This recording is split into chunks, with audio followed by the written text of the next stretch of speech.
محمدًا عبده ورسوله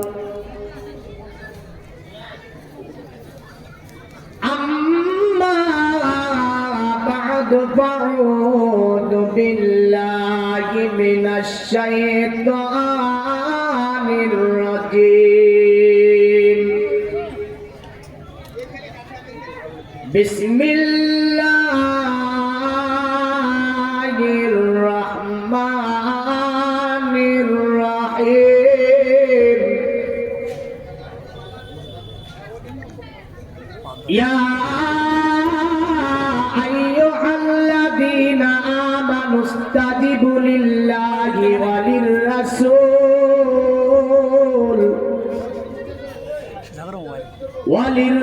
وللرسول إذا دعاكم وقال رسول الله صلى الله عليه وسلم عن جاهمة دعا إلى النبي صلى الله عليه وسلم أردت أن أبدو وقد جئت أستشيرك قال من لم أمي قال نعم قال ألهمها فإن الجنة عند رجلها إن الله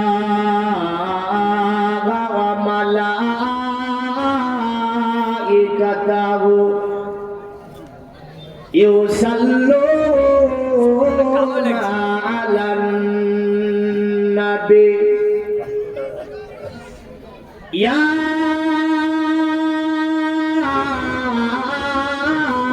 أيها الذين صلوا عليه وسلموا تسليما محبت اللهم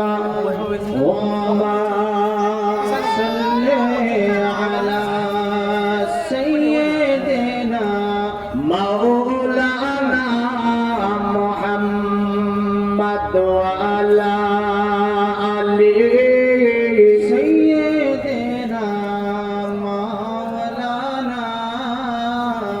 মুমিন যখন দরুদ পড়ে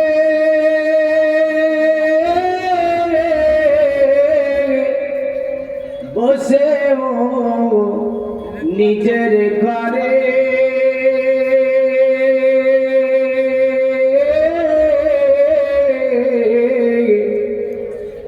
নবী আমার শুনতে পাই গো রওজার ভিতরে জোরে বলি সুবহানাল্লাহ। আরে মুমিন যখন দরুদ পড়ে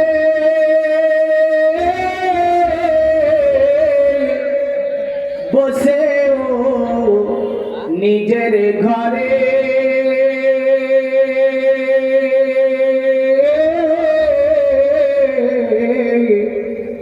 নবী আমার শুনতে পাই গো রওজার ভিতরে তাই তো তুমি নবীর উপর দরুদ বর্ষাও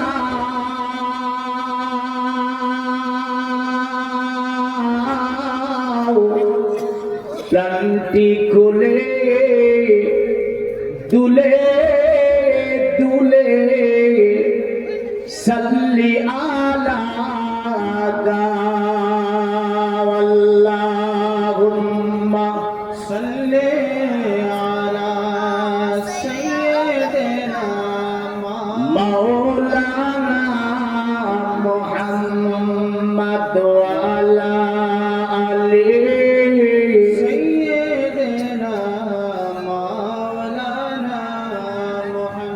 রোজ হাসরে কঠিন দিনে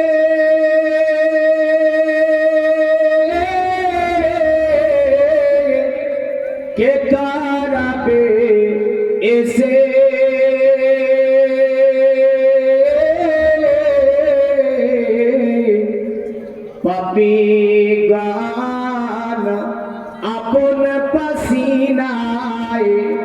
বেড়াবে যে ভেসে,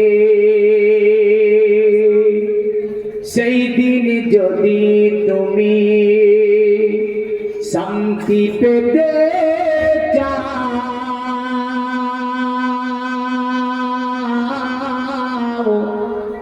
প্রান্তি খুলে দুলে দুলে সাল্লি আলা আল্লাহুম্মা সাল্লি আলা সাইয়্যিদিনা মাওলানা ওয়া আলা আলি সাইয়্যিদিনা মাওলানা মুহাম্মদ। আলহামদুলিল্লাহ, যাবতীয় তারিফ, প্রশংসা, গুণগান, গুণকীর্তনা, আরাধনা, অর্চনা, উপাসনা সে মহান স্রষ্টা রব্বুল আলামিনের জন্য, যিনি অক্ষয় অব্যয় নিরঞ্জন নিরাকার ও হাদাউল্লাহ শারী। বড় ভালোবেসে মেহেরবানি করে করুণা করে বিভিন্ন জায়গা থেকে বাছাই ছাঁটাই করে এনে একটি দুয়ার মাহফিলে সুন্দর পরিবেশে বসার তৌফিক এনায়েত করেছেন যে আল্লাহ পাক। হায়াত দাতা, রিজিক দাতা, পালন কর্তা, ভূপতি, বিশ্ব পালক, কাল পৃথিবীর মধ্যে স্থানে খাদ্যের সোনাল বন্টনকারী সে আল্লাহ পাকের অশেষ শুকরিয়া। সকলে বলি আলহামদুলিল্লাহ।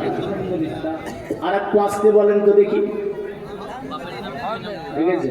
উল্টোটা চলে, একটু জোরে জোরে বলতে হয়। আল্লাহর শুকরিয়া করতে গিয়ে কোনো অনীহা আছে, ওজোর আছে? আল্লাহর শুকরিয়া করবেন প্রেম, ভালোবাসা, উদারতা নিয়ে। একটু জোরে বলি আলহামদুলিল্লাহ। আরো জোরে বলুন আলহামদুলিল্লাহ। অতঃপর শেষ নবী, দয়ার নবী, মায়ার নবী, হায়াতুন নবী, জিন্দা নবী, নবীদের নবী, যাকে আল্লাহ পাক তৈরি না করলে চন্দ্র, সূর্য, গ্রহ, তারা, নক্ষত্র, জমিন, আসমান, মানব দানব আমার আল্লাহ কিছুই সৃষ্টি করতেন না, যিনি হচ্ছেন হাবিবে কিবরিয়া, বেকাসুকে কাস, বেবাসুকে বাস, বেচারাকে চারা, গরিবুকে হামি, আকামাকে ওয়ালি, সাফিউল মাজনবিন, রাহমাতাল লিল আলামিন ও হুজুর তাজদারে মদিনা, রাহাতে কলবো সিনা, ফাইজে গঞ্জিনা, জনাবে মুহাম্মাদুর রাসূলুল্লাহ। সকলে পড়ি সাল্লাল্লাহু তাআলা আলাইহি ওয়াসাল্লামের উপরে লাখো কোটি দরুদ ও সালাম অর্পিত বর্ষিত হোক। সকলে বলি আল্লাহুম্মা আমিন। আসবো মাসু গামা রুহে দিল তত্তং জগৎ পাতি ওসিনা সবু দমান নমস্তি সবার যে গুণা লিবিতং চিরো রামনা সোনা খোনাং হয়না প্রতি মুদ্দাতিং নিত্যলিঙ্গ চিত্তদিশান কুদিশো নিয়নো সতিং অতো তেসাং ভবিষ্যন্তি মালাংসি বিসাদানিবে বসুদে বঙ্গারা গাতি পুণ্যগন্ধানি স্তিসম পৌরজং পদনাঙ্গে হাতিস্কিলা সুসা দেবা ধর্ম কিন্দ্র যোগা দেবা লগষ্ট চারা মুষ্ট পিষ্ট শাসন দুষ্ট কল্পো রজনী চা ভুবাননা দেবা দেলিঙ্গে সুদসানি বসিতে জ ইন্দ্রজালি বুদ্ধাতি কল্পকা পূজা কা জনান ও শান্তি জাতি ধর্মবন্ধ নির্বিশেষে হিন্দু, মুসলিম, জৈন, খ্রিস্টান, দলিত, আদিবাসী থেকে নিয়ে সকলের তরে মানব তরে দাওয়াত দেওয়া হচ্ছে। সকলে আসতে পারবে, বুঝতে পারবে, শুনতে পারবে, কোনো অসুবিধা নাই। যেনারা বাজারে আছে তাদেরকে আরো বড় দাওয়াত দেওয়া হচ্ছে। যারা বাজারে ঘুরছে, রাস্তাঘাটে ঘুরছে, এইদিকে দিকে ঘুরছে, তাদেরকে ডবল দাওয়াত দেওয়া হচ্ছে। তাদেরকেও দাওয়াত দিচ্ছি, তারাও আসো, বসেও এমন করে কিছু আলোচনা ইনশাল্লাহ করার চেষ্টা করি। আল্লাহ পাক আজকের এই মাহফিল কবুল করে এবং এই মাহফিল থেকে আমাদেরকে কিছু নিয়ে যাওয়ার তৌফিক দান করে। সকলে বলি আল্লাহুম্মা আমিন। মহান রব্বুল আলামিন দুনিয়ার জমিনে যিনি সৃষ্টির সেরা করে যিনাদের তৈরি করেছেন, তিনারা হচ্ছে মানুষ। কি গো? তিনারা মানুষ। মানুষ হচ্ছে আল্লাহর উত্তম সৃষ্টি। তবে যদিও সূরা তিনে আল্লাহ বলেছেন অত্তিন জাইতুন তুরসিনিন ওয়া হাযাল বালাদিল আমিন লাকাদ খালাকনাল ইনসানা ফি আহসানি তাকবীর। দুটি বৃক্ষের কসম করছি আমি আল্লাহ, তুরে সিনার কসম করছি আমি আল্লাহ, আমানতের শহর মক্কার কসম করছি আমি আল্লাহ। লাকাদ খালাকনাল ইনসানা ফি আহসানি তাকবীর, আমি মানুষকে অতি সুন্দর করে তৈরি করেছি। অতঃপর আল্লাহ বলছে সুম্মা রাদাদনাহু আসফালা সাফিলিন, অতঃপর আমি অতি নিচু থেকে নিচুতর তাদেরকে বানিয়েছি। দেখেন, মানুষ হচ্ছে অতি সুন্দর। তবে হ্যাঁ, আমরা বিষয়টা এই জায়গায় দেখি যে আমরা সকলেই মানুষ, মুসলিম হোক, হিন্দু হোক, জৈন হোক, খ্রিস্টান হোক, দলিত হোক, আদিবাসী হোক, শিখ হোক, যে ধর্মেরই মানুষ হোক না কেন, যে ধর্মেরই হোক না কেন, সে মানব। 10টা ধর্মের 10টা মানুষ থেকে যদি 10 বোতল ব্লাড বের করা হয়, বার করার পরে যদি চিকিৎসা বিজ্ঞানীকে নিয়ে যে দেওয়ার পরে যদি বলে যে এটা মুসলমানের রক্ত, এটা হিন্দুর রক্ত, এটা খ্রিস্টানের রক্ত, এলোমেলো হয়ে গিয়েছে। বার করার পরে লিখতে ভুলে গিয়েছিলাম আমরা যে কোনটা মুসলমানের রক্ত, কোনটা হিন্দুর রক্ত, কোনটা খ্রিস্টানের রক্ত। একটু দয়া করে পরীক্ষা নিরীক্ষা করে একটু আলাদা করে দিতে পারবেন? পারবে? হ্যাঁ, গ্রুপগুলো বলে দিতে পারবে, A plus A, B B B B plus C, O O plus, এমন করে গ্রুপগুলো ভাগ হয়ে যাবে। কিন্তু মনে রাখেন, কোনটা হিন্দুর রক্ত, কোনটা খ্রিস্টানের রক্ত, কোনটা দলিতের রক্ত, কোনটা আদিবাসীর রক্ত, এ পার্থক্য করা যাবে? যাবে না। এখন মুসলিম মরে যাচ্ছে, মুসলিম মরে যাচ্ছে, মুসলিমের শরীরে যদি দেখা যাচ্ছে যে এ প্লাস রক্ত লাগবে, একটা ব্লাড ব্যাংকে গেল, ব্লাড ব্যাংকে থেকে এ প্লাস রক্ত আনলো, দিয়ে দিল, এখন দেখা যাচ্ছে রক্তটা একটা দলিত আদিবাসীর ছিল।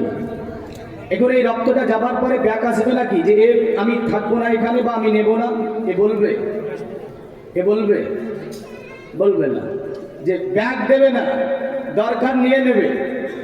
হ্যাঁ, তবে মনে রাখবেন, ধর্ম একটা এমন জিনিস যে ধর্মের বিষয়টা, ধর্ম ধারণ করা, ধর্ম আপনার বিশ্বাস, ধর্ম হচ্ছে আপনার আবেগ, ধর্ম হচ্ছে ভালোবাসা, ধর্ম হচ্ছে প্রেম, ধর্ম হচ্ছে সাধনা। যে যেমনটা নিয়ে সাধনা করতে পেরেছে, জেনে রাখবেন এমন ভাবি ধর্মের দিকে এক একটা পার্থক্য। যেমন আমরা সাধনা করি যেটাকে নিয়ে, সেটা ইন্নাদ-দীনা ইনদাল্লাহিল ইসলাম। ইসলামের রীতি নীতি, আখলাক, চরিত্র যা রাসূলুল্লাহ সাল্লাল্লাহু আলাইহি ওয়াসাল্লাম দিয়েছেন, এগুলোকে নিয়ে আমরা ভাবনা চিন্তা, এগুলো জীবনে বাস্তবায়ন করা, এগুলোকে নিয়ে আমরা চিন্তা ভাবনা করি। অন্যান্য ধর্মের মানুষের ঋষি ঝষি মনোঋষি দেব দেবান্ত বিভিন্ন দিয়ে তারা তাদেরকে সাজিয়ে গুছিয়ে বলে গিয়েছে, ওগুলা নিয়ে তারা সাধনা, ওগুলা নিয়ে তারা জপা, ওগুলো নিয়ে তারা আপনার চিন্তা ভাবনা ইত্যাদি ইত্যাদি। যাই হোক, তবে আল্লাহর কাছে ধর্ম কিন্তু একটাই। কটা? আল্লাহর কাছে ধর্ম কটা? একটা। ধর্মটার নাম কি? ইসলাম ধর্ম। এই ইসলাম ধর্ম বর্তমান এসেছে না আগে ছিল? এই কথা বলেন, এখন বর্তমান না আগে ছিল? আগে ছিল। আচ্ছা, 1500 বছর আগে ছিল না তারও আগে ছিল? তারও আগে ছিল।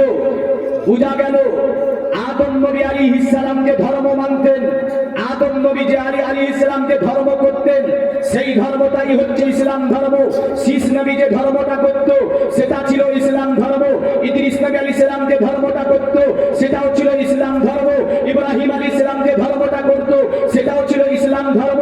নূহ নবী আলাইহিস সালাম যে ধর্মটা করত, সেটাও ছিল আপনার ইসলাম ধর্ম।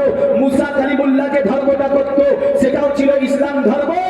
এমন করে পৃথিবীর শুরু থেকে আল্লাহর দেওয়া একটাই ধর্ম, যে ধর্মটার নাম হচ্ছে ইসলাম ধর্ম। এখন যদি কেউ আসে বলে যে সনাতন ধর্ম আগে, ইসলাম ধর্ম পরে, মানা যাবে? মানা যাবে? কিছুদিন আগে সোশ্যাল মিডিয়ায় দেখছিলাম, ফেসবুকে একটা ভিডিও চলছে, বললেন সনাতন ধর্মের মানুষেরা লাফিয়ে লাফিয়ে বানিয়েছে ধর্মটাকে। একজন মৌলবি বলেছে যে সনাতন ধর্মে আগে, বাংলাদেশের মৌলবি, নাম করি না আমি, কারণ আমার ওয়াজে দেখবেন নাম পাবেন না, নাম আমি খুব কমই নিই।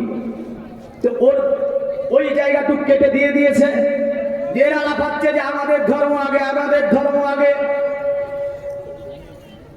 তাহলে কথা বলতে গেলে একটু মেপে বলতে হবে।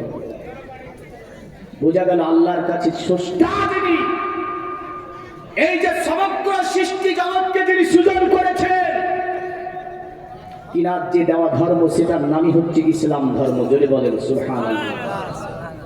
কোম্পানি একটা মাল তৈরি করে দেখবেন, যেমন একটা মোবাইল, এই মোবাইল যখন আমরা কিনে আনি, মোবাইল কেনার পরে যখন ওই যে প্যাকেটটা খোলা হয়, প্যাকেটের মধ্যে একটা গাইড বুক থাকে না? থাকে না? চার্জার পিন কেমন করে দেবে, কখন চার্জার দেবে, দ্বিতীয় নাম্বার এই মোবাইলটা অন করবে কি করে, কিছু কিছু মেসেজ থেকে নিয়ে এমন করে আপনার জিমেল বিভিন্ন কিছু বিষয়গুলি, ওতে কিছুটা গাইডলাইন লেখা থাকে।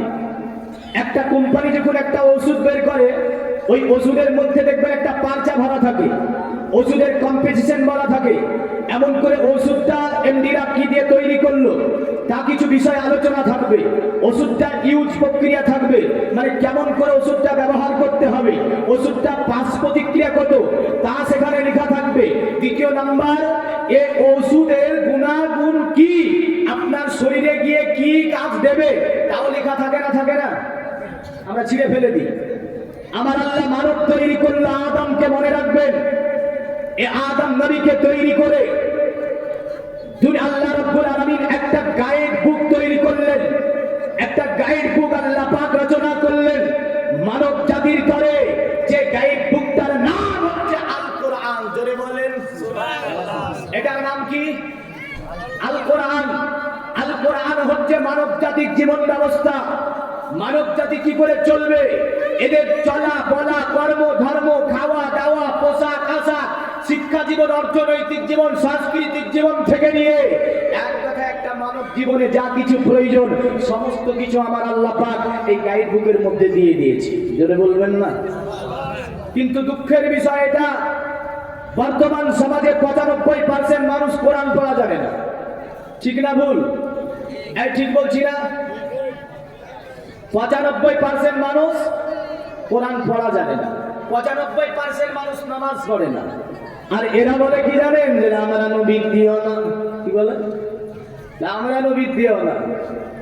আজান দিচ্ছেন, টিভি চলছে, আর বলছে আমরা নবীর দিও না। গেজায় টান মারছে, যে আমরা নবীর দিও না। হ্যাঁ, কোরআন পড়া জানে না। হ্যাঁ, বলে যে আমরা নবীর দিও না, কোরআন পড়া লাগবে না। নাউজুবিল্লাহ বলে। হ্যাঁ, আমরা নবীর দিওয়ানা, নামাজে যাব না। আমরা নবীর দিওয়ানা, সুদ ছাড়বো না। নাউজুবিল্লাহ। হ্যাঁ, ভাবনা চিন্তাটা এমন প্রত্যেকটা, যে আমরা নবীর দিওয়ানা, যৌতুক নেওয়া ছাড়বো না। আরে নবীর দিওয়ানা তো তারা, আমরা নবীর দিওয়ানা, নামাজ কবু ছাড়বো না। জোরে বলেন। বলে আমরা নবীর দিওয়ানা, কোরআন পড়া বাদ দেব না। আমরা নবীর দেওয়ানা, রমজানের রোজা বাদ দেব না। আমরা নবীর দেওয়ানা, সুদের ধারে যাব না। আমরা নবীর দেওয়ানা, যৌতুক নেব না। ইনশাআল্লাহ বলেন। এই জোরে বলেন ইনশাআল্লাহ। যুবকেরা এটি বসে আছে, আর বুড়োগুলো বলছি ইনশাআল্লাহ ইনশাআল্লাহ। কারণ ওরা তো যৌতুক কি করবে না। হ্যাঁ, আর যুবকেরা বলছি ইনশাআল্লাহ বলবো, এখনো বাকি আছে আমার। হ্যাঁ, যখন হয়ে যাবে, ওরকম পেকে যাবে, তখন আমিও বসে বসে জোরে জোরে বলবো ইনশাআল্লাহ ইনশাআল্লাহ। বলে আমরা নবীর দিওয়ানা, যৌতুক নেব না। এ দুনিয়ার মুমিন মুসলমান মনে রাখবেন, পৃথিবীর জমিনে আমার রাসূলুল্লাহ সাল্লাল্লাহু আলাইহি ওয়াসাল্লাম তিনি হজ করতে এসেছিলেন। যে হজ্জের নাম ছিল বিদায় হজ। আল্লাহর নবী সাল্লাল্লাহু আলাইহি সাল্লাম বিদায় হজে সাফা মারওয়া পাহাড়ের উপর দাঁড়ালেন। দাঁড়ানোর পরে নবীজি আপনার ডাক দিচ্ছে, ইয়া আইয়ুহান নাস। আমার নবী মানব ধরে ডাক দিলেন। এই জায়গাটা আমার নবী আপনার 632 খ্রিস্টাব্দে তিনি আপনার হজ করেছিলেন। যে সময় মক্কা আমার নবীর অধীনে, মদিনা আমার নবীর অধীনে, কারণ 630 খ্রিস্টাব্দে আল্লাহর নবী মক্কা জয় করে নিয়েছিল। জোরে বলেন সুবহানাল্লাহ। পৃথিবীর মুমিন মুসলমান নবীজি তবু ডাকছে, ইয়া আইয়ুহান নাস। এ মানব সকল শুনে রেখে দাও, দুনিয়ার জমিনে আমি রাসূলুল্লাহ সাল্লাল্লাহু আলাইহি ওয়াসাল্লাম হয়তো মক্কাতে আমি আর আসবো না। আমার জীবনের শেষ হজ হয়তো এটি হবে। অতএব তোমাদের তরে কিছু আমি নসিহত করে যাব, তোমাদের কাছে কিছু আমি নসিহত বলে যাব। এ আমার সম্প্রদায়, এ মানব জাতি, এখানে নবী মানব জাতি বলে ডাক্তার পিছনে কারণ তো এটাও হতে পারে, নবী আমার শুধু মুসলিমের তরে ডাক দিয়েছিলেন তা নয়। মানব বলতে তো সকল পৃথিবীর মানবকে বোঝানো হয়। আল্লাহর নবী ওই সবাই মানবের তরে ডাক দিয়ে রাসূলের উপদেশ আমার নবী দিয়েছিল। জোরে বলেন সুবহানাল্লাহ। সকলের তরে নবীর উপদেশগুলো দেখবেন।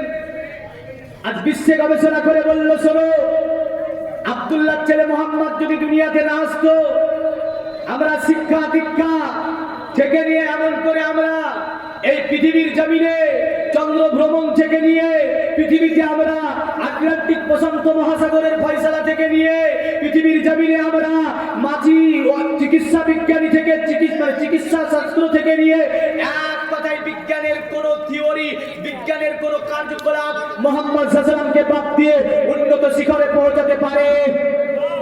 পারে না। সমগ্র পৃথিবীটাকে যিনি লাইট দিয়ে আলোকিত করেছেন তিনি কে?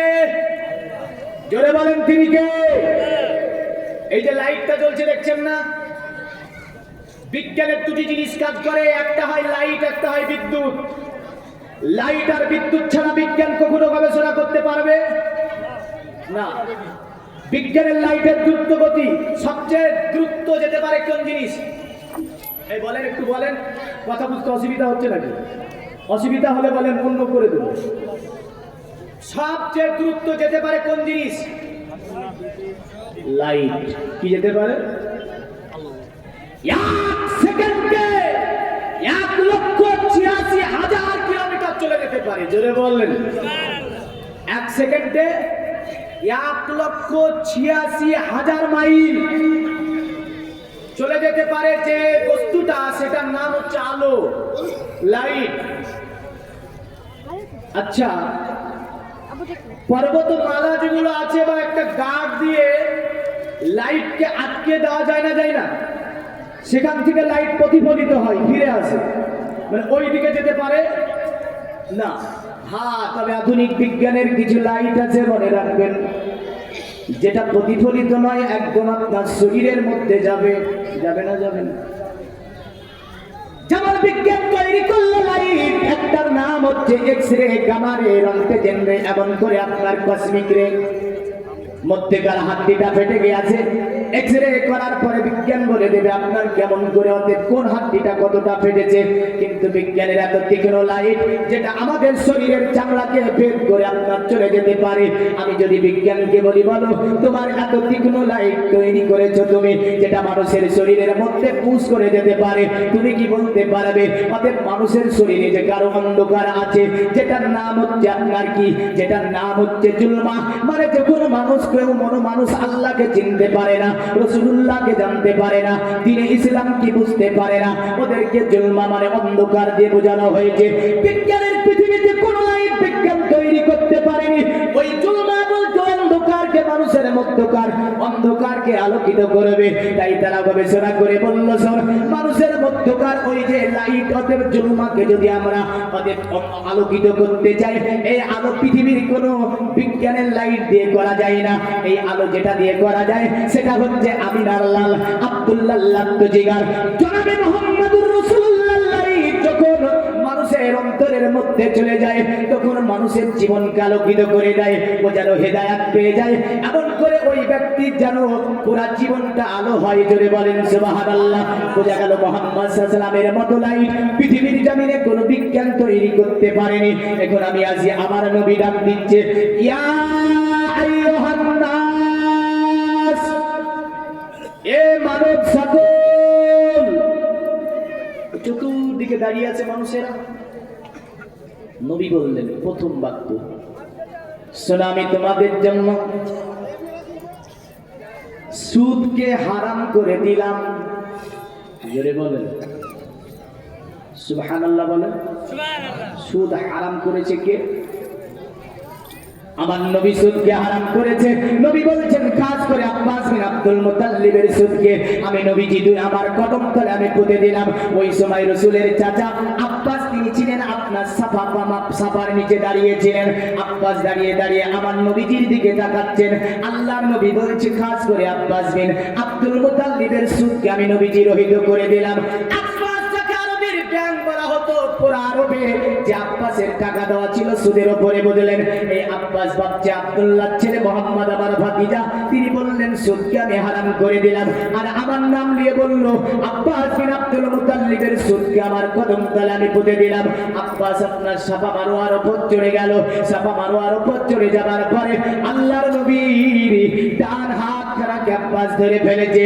বলে, মোহাম্মদ, এ ভাতিজা মোহাম্মদ, তুমি দুনিয়ার জমিনে সুদকে হারাম করে দিলে, আর তুমি নাম নিয়ে বললে আব্বাস বিন আব্দুল মুতাল্লিবের সুদকে আমি নবীজি আমার কদম তলে আমি পুঁতে দিলাম।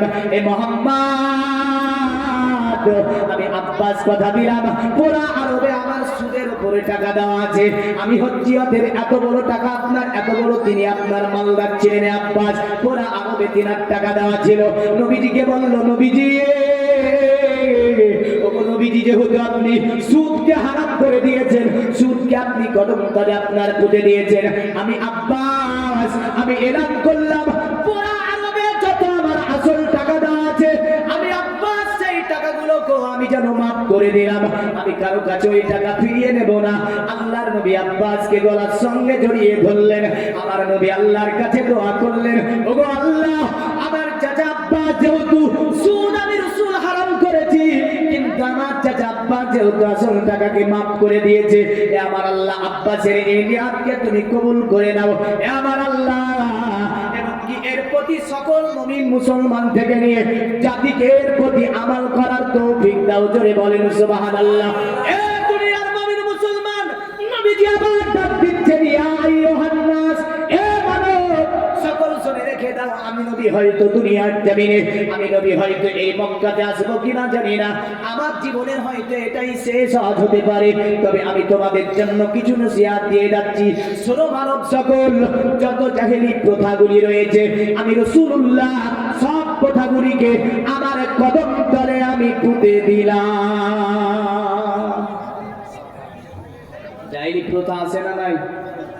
হ্যাঁ, জুয়া খেলা, গানা বাজনা শোনা, এমন করে চায়ের দোকানে আড্ডা দেওয়া জানা হয়, আপনার সিনেমা চলে, এমন করে মুসলমানের ছেলে মদ্যপান করে, এমন করে নারী পুরুষ এক জায়গাতে আপনার ভিড় ভাট্টাগোল করে, এমন করে জাহেলি প্রথা এই যে নারীদের প্রতি আপনার অত্যাচার করে, জাহেলি প্রথা এই সমাজে যদি নারী জন্ম নেয় তাহলে মুখ ভারী হয়ে যায় না, যায় না গো, ভ্যানে করে মিষ্টি যায় না, না যাবে যাবে, আর যদি পুত্র হয় তাহলে ভ্যানে করে মিষ্টি, আর যদি কন্যা হয় ভ্যানে মিষ্টি বন্ধ, বলে না দেব না মিষ্টি। আল্লাহ নবী বললেন যত জাহেলি প্রথাগুলিকে আমি নবীজি আমার কদম তলে আমি পুঁতে দিলাম। অতঃপর আল্লাহ নবী বলছে নারী জাতিকে, নারী জাতি শুনে রেখে দাও, আমার নবী ডাক দিলেন নারীদেরকে, ডেকে বলল শোনো নারী জাতি, তোমার স্বামী যেটা পছন্দ করে না এমন কাজ তুমি করিও না, জোরে বলেন। এ নারী, তোমার কোনো অধিকার ছিল না সমাজে, তোমার অধিকার যিনি পাইয়ে দিলেন, তোমাকে সমাজের উন্নতি শিখরে যিনি আরোহণ করালেন, তোমাকে যে সমাজের বুকে একটা স্থান করিয়ে দিলেন, তিনি হচ্ছে আব্দুল্লাহর ছেলে মুহাম্মদুর রাসূলুল্লাহ সাল্লাল্লাহু আলাইহি সাল্লাম। এ নারী, তোমাকে জিন্দা পুঁতে দেওয়া হতো, এ নারী তোমাকে নিয়ে দাসীর মতো ব্যবহার করা হতো, এ নারী তোমার স্বাধীনতা কেউ এনে দিতে পারেনি, কোন জ্যোতিষী মনোঋষি যোশী জ্ঞানী গুণী বিজ্ঞানী কেউ এনে দিতে পারেনি তোমার স্বাধীনতা। তোমার স্বাধীনতা যিনি এনে দিয়েছে তিনি হচ্ছে আমিনার লাল মনুরুদ্দুলাল জনাবে মুহাম্মদুর রাসূলুল্লাহ সাল্লাল্লাহু আলাইহি ওয়াসাল্লাম। তাই নারী, তাই তোমাকে বলবো রাস্তাঘাটে ঘোরাফেরা না করে আপন জায়গাতে এসে বসে যাও। এই নারী, তোমার সম্মান দিয়েছে কে? রাসূল, জোরে বলেন সুবহানাল্লাহ। আসি তো নবী নারীদেরকে ডাকলেন, ডেকে কি বললেন? তোমার স্বামী যেটা পছন্দ করে না এমন কাজ তুমি করিও না। আচ্ছা বলেন, স্বামী যেটা পছন্দ করে না এমন কাজ যদি নারী করে তাহলে বলেন আল্লাহ নারাজ হবে না?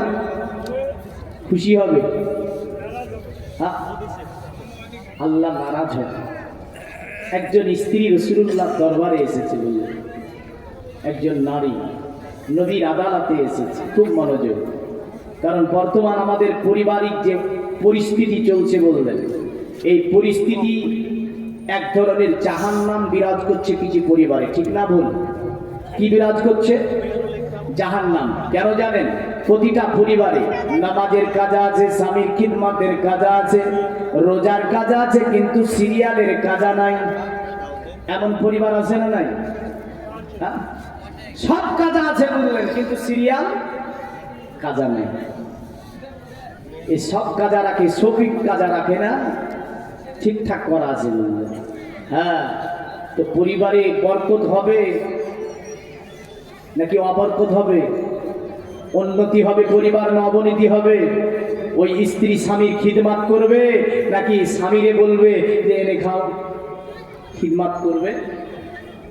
না, নবীজির দরবারে একজন মহিলা এসেছে নবীর আদালতে। আল্লাহর নবীকে সালাম দিলেন, আসসালামু আলাইকা ইয়া রাসূলুল্লাহ ইয়া হাবিবাল্লাহ। আমার নবীজি সালামের জবাব ফিরিয়ে দিলেন। ওই মহিলাটা নবীর আদালতে বিচার দায়ের করবে। আমার নবীজিরে বলে, ইয়া রাসূলুল্লাহ ইয়া হাবিবাল্লাহ, ওগো নবীজি আপনার আদালতে একটা বিচার দিতে চাই। আমার নবী বলল, বলো নারী, এমন কি বিচার তুমি আমার আদালতে দিতে যাও? ওই নারীটা বলে, ইয়া রাসূলুল্লাহ আমার স্বামীর বিরুদ্ধে আপনার আদালতে আমি বিচার দেব। আমার নবী বলল, নারী বলো তোমার স্বামীর বিরুদ্ধে এমন কি আমার আদালতে বিচার দেবে? ওই নারী বলে, ইয়া রাসূলুল্লাহ আমি প্রতিদিন রোজা রাখি, নফল রোজা রাখি গো নবী, আর আমার স্বামী আমার রোজাকে ভেঙে দেয়, জোর করে ধরে আমাকে কোনো খাবার খাইয়ে দেয়। ওগো নবীজি এই বিচারটা আপনার আদালতে আমি পেশ করে দিলাম। আল্লাহর নবী বললেন, ঠিক আছে আমি তাকে জিজ্ঞাসা করব। নবীজি তার স্বামীকে ডাক করলেন। স্বামী আপনার নবীর আদালতে এসে হাজির হয়ে গেল। আমার নবী জিজ্ঞাসা করলেন, আচ্ছা তুমি কি তোমার স্ত্রীকে রোজা রাখতে বাধা দাও? তুমি কি তোমার স্ত্রীকে জোরপূর্বক ভাবে রোজা ভেঙে দাও? কারণ তুমি তাকে জোরপূর্বক ভাবে কোনো খাবার খাইয়ে দাও। ওই ব্যক্তিটা বলল, ইয়া রাসূলুল্লাহ আপনার আদালতে যে বিচারটা আমার স্ত্রী দায়ের করেছে বিচার তো ঠিক আছে, কারণ আমি তাকে অতএব নফল রোজা রাখে আমার স্ত্রী, আমি একজন জওয়ান মানব, অতএব আমি দিনের বেলায় থাকতে পারি না, আমি তার রোজা রাখতে নিষেধ করি, আর কন্টিনিউ নফল রোজা রাখে, এটা আমি চাই না। এই কারণে তাকে কোনো খাবার ভক্ষণ করিয়ে দিই, অতঃপর আমি কি করি, অতএব এই কারণে আমি তার সঙ্গে, এই কারণে আমি তাকে রোজাটা ভেঙে দিই। আল্লাহর নবী বললেন, নারী শুনে রেখে দাও পৃথিবীর জমিনে, তোমার স্বামীর বিনা অনুমতিতে তুমি নফল রোজা রাখিবে না। স্বামী যদি তোমারে বলে নফল রোজা রাখা হবে না, তুমি নফল রোজা রাখতে পারবে না। তাহলে থেকে বোঝা গেল প্রতিটা নারী স্ত্রীর জান্নাত স্বামীর খিদমতে। জোরে বলেন সুবহানাল্লাহ। কার খিদমতে? স্বামীর খিদমতে। কিন্তু একাধিক এই উপদেশগুলি, রাসূলুল্লাহর উপদেশগুলি একাধিক পরিবারে আমরা বাস্তবায়ন করতে পেরেছি? পারি। আল্লাহর নবী বললেন, নারীরা তোমার স্বামী যেটা পছন্দ করে না এমন কাজ তুমি করিও না। অতঃপর নবী আমার নারীদেরকে বলছে, নারী জাতি শোনো, আমি নবী হয়তো মক্কাতে আর আসবো না, কারণ যদিও এই নারীদেরকে আপনার মক্কাতে পুঁতে দেওয়া হতো, এই নারীদেরকে আপনার মরুর প্রান্তর করে পোতা হতো।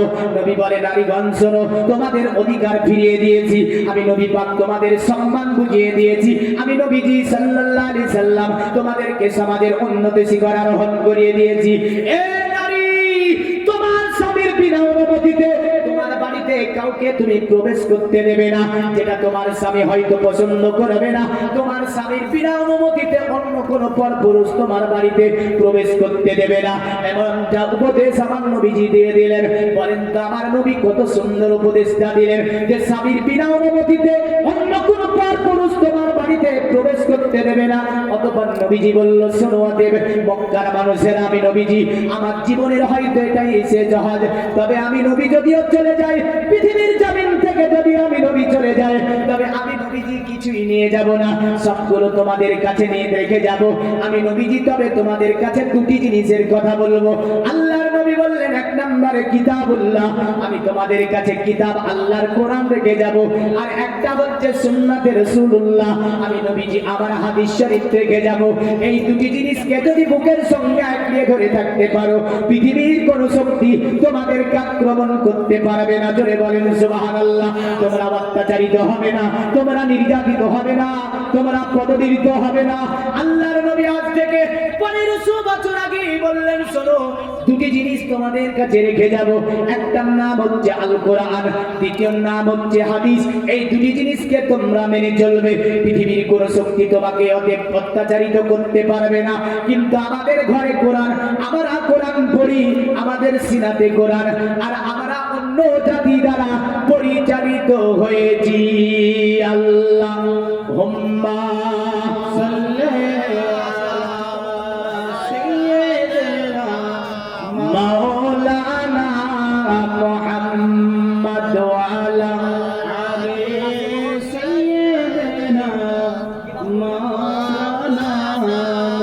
সুবহানাল্লাহ সুবহানাল্লাহ। এই দেখেন যোগ্য কন্যা দুনিয়াতে রেখেছিল রাসেমা, মা এবং বাবার জন্য 1000 টাকা দিয়েছে দান আল্লাহর ঘর মাদ্রাসায়। আল্লাহ রাসেমার দানকে কবুল ও মঞ্জুর করে নিয়ে পিতামাতার কবরকে কুশাদা মানোয়ার করে দিন, পিতামাতার কবরে জান্নাতের বিছানা বিছিয়ে দিন, পিতামাতার কবরকে আল্লাহ আপনি জান্নাতুল ফিরদাউস বানিয়ে দিন। সকলে বলুন। এরকম যোগ্য মেয়ে প্রতিটা পিতামাতায় একটা করে যেন রেখে যায়, কারণ দুনিয়াতে যোগ্য ছেলে এবং মেয়ে রেখে যাবেন যে আপনি চলে যাবেন তা আপনার জন্য দান করবে, নামাজ পড়বে, কোরআন পড়বে, দোয়া করবে আল্লাহর কাছে। এমন ছেলে রেখে যান না যে ছেলে রেখে যাওয়াতে কবরে আপনাকে পিছাই দেওয়া হবে। ছেলে মদ খাবে, আপনি পিছাই খাবেন। ছেলে জুয়া খেলবে, আপনি পিছাই খাবেন। ছেলে লিড ভরে গানে গানা শুনবে, আপনি পিতা মরে গিয়েছেন মনে রাখবেন, আপনাকে পিছাই চলবে ওখানে। বলে কি শিখিয়েছিস ছেলেকে? তোর ছেলে তো লিড ভরে গান শুনে বেড়ায়। যার কারণে নবীজি বলেছে এমন ছেলে রেখে যাবে যে ছেলে তোমার জন্য দোয়া করতে পারে। জোরে বলেন, কি করতে পারে? দোয়া করতে পারে। আসি তবে কোরআনের কাছে, যেহেতু কোরআন দিয়ে ওয়াজ শুরু হবে, যেহেতু এই ইসলামিক মাহফিল, মনে রাখবেন নবীজি বললেন তোমরা সর্বময় এই কোরআন এবং হাদিসের দিকে লক্ষ্য রেখে তোমরা জীবন যাপন করবে, তোমাদেরকে পৃথিবীর কোন শক্তি আক্রমণ করতে পারবে পারবে না। এ মুসলমান মনে রাখবেন, এ দুনিয়ার জমিনে আল কোরআন, আমরা দেখতেছিলাম ফেসবুকের মধ্যে যে আল কোরআনকে নেওয়ার পরে আগুন জ্বালিয়ে পুড়িয়ে দেওয়া হচ্ছে। আমি বলতে চাই এই দুপায়া জানোয়ার গুলোকে মনে রাখিস পৃথিবীর জমিনে আর যদি দেখা যায় বেদ থেকে নিয়ে, বাইবেল থেকে নিয়ে, মহাভারত থেকে নিয়ে, চান্দে বাস্তা থেকে নিয়ে, ত্রিপিটক থেকে নিয়ে, এমন করে সাহেব থেকে নিয়ে, শ্রীমদ ভগবত গীতা থেকে নিয়ে যত পুস্তক আছে, খোদার কসম যদি জ্বালিয়ে দেওয়া হয় তোর কোনো বাপ নাই যে রচনা করবে। কিন্তু এই কোরআন যদি মুসলমান একটা রাত্রে জ্বালাই, তো মুসলমান এক রাত্রে দুটি লিখে দিতে পারবে। জোরে বলুন সুবহানাল্লাহ সুবহানাল্লাহ। দরকার নাই এই আর একটা কিতাব দেখে লেখা। এই কোরআন যদি রাত্রে তোরা 100 জালাস মুসলমান 200 তে এক রাত্রে লিখে দিতে পারবে। এই কোরআন যদি তোরা এক রাত্রে 1000 জালাস মুসলমান 2000 লিখে দিতে পারবে। এই কোরআন যদি তোরা এক রাত্রে 5000 জালাস মুসলমান এক রাত্রে 10,000 কোরআন লিখে দিতে পারবে। এই কোরআন যদি তুই 10,000 জালাস মুসলমান এক রাত্রে 20,000 কোরআন লিখে দিতে পারবে। জোরে বলে এই কোরআন মুসলমানদের ঠোঁটের আগাতে আছে, এই কোরআন মুসলমানদের ব্রেনে আছে, এই কোরআন মুসলমানদের চোখে আছে, এই কোরআন মুসলমানদের কানে আছে, এই কোরআন মুসলমানদের ব্রেনে আছে, এই কোরআন মুসলমানদের সিনায় আছে। কারণ ভাবছে যে দেখি করতে পারে না, কোরআন না দেখে একাধিক হাফিজ। বর্তমান বিশ্বে 32% মুসলিম, কমসে কম এই বিশ্বে 3%-এরও বেশি হাফিজ রয়েছে। জোরে বলে সুবহানাল্লাহ। এই কোরআনের হাফিজ রয়েছে, না দেখো অন্ধকারের মধ্যে ঘোরাঘুর করে লিখে দিতে পারে। এ হচ্ছে মুসলমানদের কিতাব। তাহলে ও জালিম ফেসবুকে, ইউটিউবে, সোশ্যাল মিডিয়াতে একটা কোরআন জ্বালিয়ে দেখিয়ে কি করবি তুই? আমার মনে রাখিস এই কোরআন, পৃথিবীর কোনো শক্তি নাই যে কোরআনকে বাজেয়াপ্ত করবে, কোরআনকে মিটে দেবে। জোরে বল এমন শক্তি জন্মই হয়নি পৃথিবীতে। তোর মতো নাজায়েজ আওলাদ তুই এসে আজ দেখাচ্ছি কোরআন আগুন ধরে পোড়াচ্ছিস। দেখ মুসলমানদের কোরআন, খবরদার। কারণ আল্লাহ বলে এই কিতাবের দায়িত্ব ডাইরেক্ট আমি আল্লাহ নিয়েছি। জোরে বলেন কে নিয়েছে? আল্লাহ নিয়েছে। এই যে জায়গাটাতে বসে আছেন, এখানে তো আপনার কোরআনের পাখি তৈরি হয়। জোরে বলেন কি তৈরি হয় গো? কোরআনের পাখি। হ্যাঁ, এই সংস্থাগুলো থেকে অন্ধকারের মধ্যে আপনার দিয়ে দেবেন, তাদেরকে কোরআন লাগবে না, তাদেরকে শুধু বলবেন কোরআন দেওয়া হলো না, এইরকম কোরআন লিখে দাও, তো রাতারাতি কোরআন লিখে শেষ করে ফেলবে। এমন স্টুডেন্ট এই জায়গাগুলো থেকে তৈরি হচ্ছে। জোরে বলেন কোন জায়গা থেকে? এমন জায়গা থেকেই তৈরি হচ্ছে। আশীর্বাদ, কিন্তু আমরা এর কদর বুঝিনি, আমরা এর কদর জানি না। আজকে জলসা মনে পড়ে, দুঃখ লাগে, কষ্ট লাগে। কি জানেন, ওই জায়গাগুলি আমার দাদু পদ্দাদুদের জামানাতে মাইকের আপনার স্ট্রাকচার এত ভালো ছিল না, মাইক এত যন্ত্রপাতি ছিল না। টুমটুম করে যদি একটা মাইক বাজতো, সেখানে ছোট্ট একটা মোমবাতি জ্বালিয়ে আপনার জালসা দিয়েছে। তারা মাগরিবের পরে মানুষ এসে বসেছে, ফজরের নামাজ পড়ে দোয়া নিয়ে বাড়ি গিয়েছে। জোরে বলে। আর এখন কি হয়? বাজার ঘুরে বাড়ি, মাহফিলে বসতে চাই না, পালিয়ে যায় মানুষ। আমি কোন জায়গার জানেন? আমার দাদু দাদুদের ইমান ছিল বড় মজবুত। কি ছিল?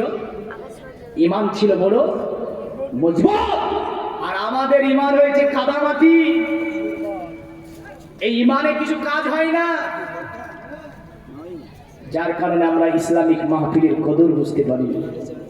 ইসলামিক মাহফিলকে কদর দিতে, সম্মান দিতে জানি না। তবে খোদার যেদিন ডুবোডুবি আসবে, ওই যে গোবরা পোকার মতো বুঝবেন, বুঝে নেবে ও যে ফুলের রসের স্বাদটা কি। গোবর খেয়ে খেয়ে বুঝলেন কাজ শেষ, গানা বাজনা শুনে শুনে গোবরা পোকার মতো ওর ভিতরে শুধুই নোংরা ভরা আছে। যেই দিন ডুবোডুবি মারবে আল্লাহ, সেই দিন যদি ওই নোংরাগুলো বেরিয়ে যায়, তখন মনে পড়বে যে কোরআন হাদিসের মাহফিলের কদরটা কি। আসি, আল কোরআন রাসূলুল্লাহর উপরে নজুল হয়েছে। জোরে বলেন সুবহানাল্লাহ। অনেকে মনে করে বেদ ও কোরআন একই কিতাব। পাকা ভুল কথা। কোরআন স্রষ্টা যারা রচিত কিতাব, বেদ মনীষী জ্যোতিষী যারা রচিত কিতাব, যোশী যারা রচিত কিতাব। কিঞ্চিত পরিমাণ কোরআনের সঙ্গে বেদের মেল নাই, এটা মনে রাখবেন। কিঞ্চিত পরিমাণ কোরআনের সঙ্গে বেদের মিল নাই। কোরআনে ভুল নাই, আর বেদে একাধিক ভুল পাওয়া যায়। হ্যাঁ, অনেক ছেলেরা ভাবছে যে বেদ বলে না কেন, বেদ বলে না কেন, ইচ্ছা করে না বেদ বলতে। তবে বলে যাব আপনাকে, মনে রাখবেন আল্লাহর কোরআন সুন্দরভাবে বলে দিচ্ছে, ইয়া আইয়ুহাল্লাযীনা আমানুস্তাজিবু লিল্লাহি ওয়া লির-রাসূলি ইযা দাআকুম। আমার আল্লাহ বলে, এই ঈমানদারেরা, এই বিশ্বাসীরা, যখন তোমাদেরকে আমার নবী তোমাকে ডাক দেবে, আমার নবী যখন তোমাদেরকে ডাক দেবে, তোমরা সব কাজ বন্ধ করে দাও। সব কাজ বন্ধ করে দেওয়ার পরে আমার নবীর ডাকে সাড়া দাও, এটি তোমার জীবনের মঙ্গল আছে। জোরে বলেন সুবহানাল্লাহ। দুনিয়ার নবীর মুসলমান আল্লাহর নবী জনাবে মুহাম্মদুর রাসূলুল্লাহ সাল্লাল্লাহু আলাইহি ওয়াসাল্লাম যখন ডাকবে, আমার আল্লাহ বলছে তুমি তাতে সাড়া দিবে, যাতে তোমার জীবনের মঙ্গল হয়ে যাবে। আমার নবীজি সাল্লাল্লাহু আলাইহি ওয়াসাল্লাম যার জন্য ডাক দেয়, আমার নবী যে কাজের জন্য তোমাকে ডাক দেয়, তাতে তোমার জীবনের মঙ্গল হবে। কারণ মঙ্গল ছাড়া আমার নবী তোমাদেরকে ডাক দেবে না। আমরা যদি দেখতে যাই সাহাবীদের বিষয়গুলি, সাহাবীরা কেমন করে আমার নবীজির ডাকে সাড়া দিয়েছিল, আমার নবীকে কেমন তারা মেনে নিয়েছিল। আপনার ওই যে মক্কাতুল মুকাররমা সরজমিন, যেখানে কাবা মুআজ্জামা ছিল, আজ থেকে 1500 বছর আগে এই কাবা মুআজ্জামার মধ্যে আপনার বেদে আছে কাম্মেস্তেতে হুতুঙ্গানা, প্রাফন্ন দেবতা টাংটাং নেমাস্তাই প্রাকিতা নেয়াতা সাবা। এই কাবার মধ্যে 360টি বুত রেখে আরবের মানুষেরা পূজা করত। কোনটার নাম ছিল আপনার কি লাত, মানাত, হানাত, সানাত, খানাত, জানাত, পানাত, আনাত, এমন করে 360টি মূর্তির দ্বারা নামকরণ করেছিল। আপনার ওখানে এমন একজন মানব আসলো, আসার পরে কাবার মধ্য থেকে সব বুতগুলোকে নিয়ম অনুসারে বের করে যিনি কাবাকে পরিষ্কার করে দিলেন, তিনি আরো অন্য কেউ নাই, তিনি হচ্ছে আব্দুল্লাহ ছেলে, নাম হচ্ছে তার মুহাম্মদ সাল্লাল্লাহু আলাইহি ওয়াসাল্লাম। নবীজির প্রথম ডাক ছিল, মানব সকল শুনে রেখে দাও, পৃথিবীর জমিনে নবীজি ডাক দিলেন, তোমরা এক তৌহিদের উপরে, এক আল্লাহর ইবাদতের উপরে, এক আল্লাহকে জানা, এক আল্লাহকে মেনে নেওয়া, দ্বীনে ইসলাম কি জিনিস বুঝিয়ে দেওয়া, দ্বীনে ইসলাম কি জিনিস জানিয়ে দেওয়া, আল্লাহর কিতাব কি জিনিস পড়িয়ে দেওয়া, আল্লাহর কিতাব কি জিনিস মানুষকে শুনিয়ে দেওয়া। এক কথায় নবীর প্রথম বাক্যটা ছিল কি, লা ইলাহা ইল্লাল্লাহ, আল্লাহ ছাড়া কোনো মাবুদ নাই, আল্লাহ ছাড়া কোনো ইলাহ নাই, আল্লাহ ছাড়া অন্য কারো উপাসনা করা যাবে না, আল্লাহ ছাড়া অন্য কারো সম্মুখে মাথা নত করা যাবে না। এই বাক্যটা নবীজি বলেছিলেন। তার সাথে নবী বলেছিলেন মুহাম্মাদুর রাসূলুল্লাহ, আর আমি হচ্ছি আল্লাহ পাকের রাসূল, আল্লাহ ছাড়া কোনো মাবুদ নাই, আর আমি হচ্ছি আল্লাহ পাকের রাসূল। এটার উপরে বিশ্বাস করাতে গিয়ে আল্লাহর নবী সাল্লাল্লাহু আলাইহি ওয়াসাল্লামকে কতই না কষ্ট করতে হলো।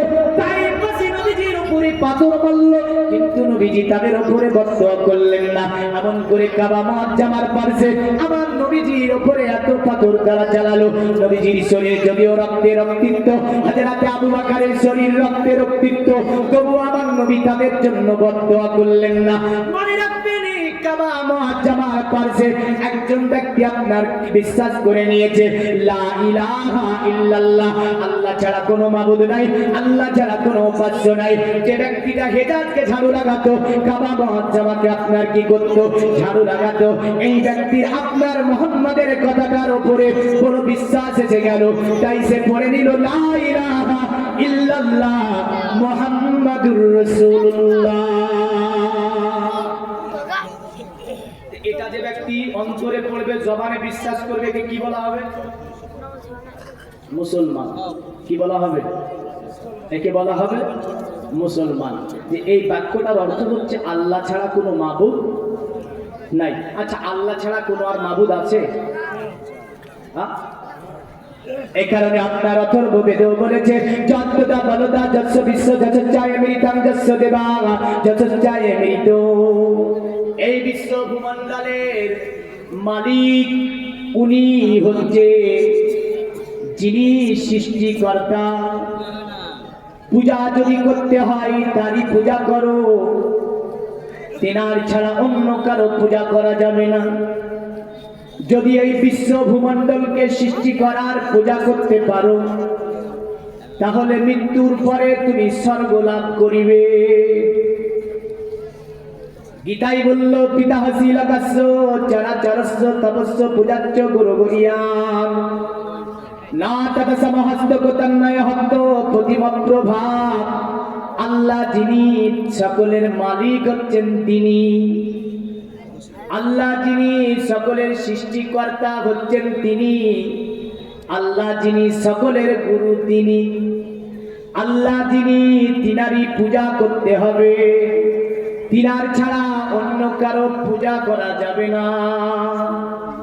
ঝগবেদে বললে একাং ব্রহ্ম দত্ত নহি না দত্তি কিঞ্চং একাং অদ্দত্তং না দ্বিতীয় না তৃতীয় চতুর্থ না পঞ্চমে না পঞ্চম না ষষ্ঠম সপ্তম না পঞ্চমে না অষ্টম না নবম দশম না পঞ্চমে জয়তং বিদুমি কি বৃতং বেদ বলল সোম তিনাকে এক বলিয়া জানিতে হইবে।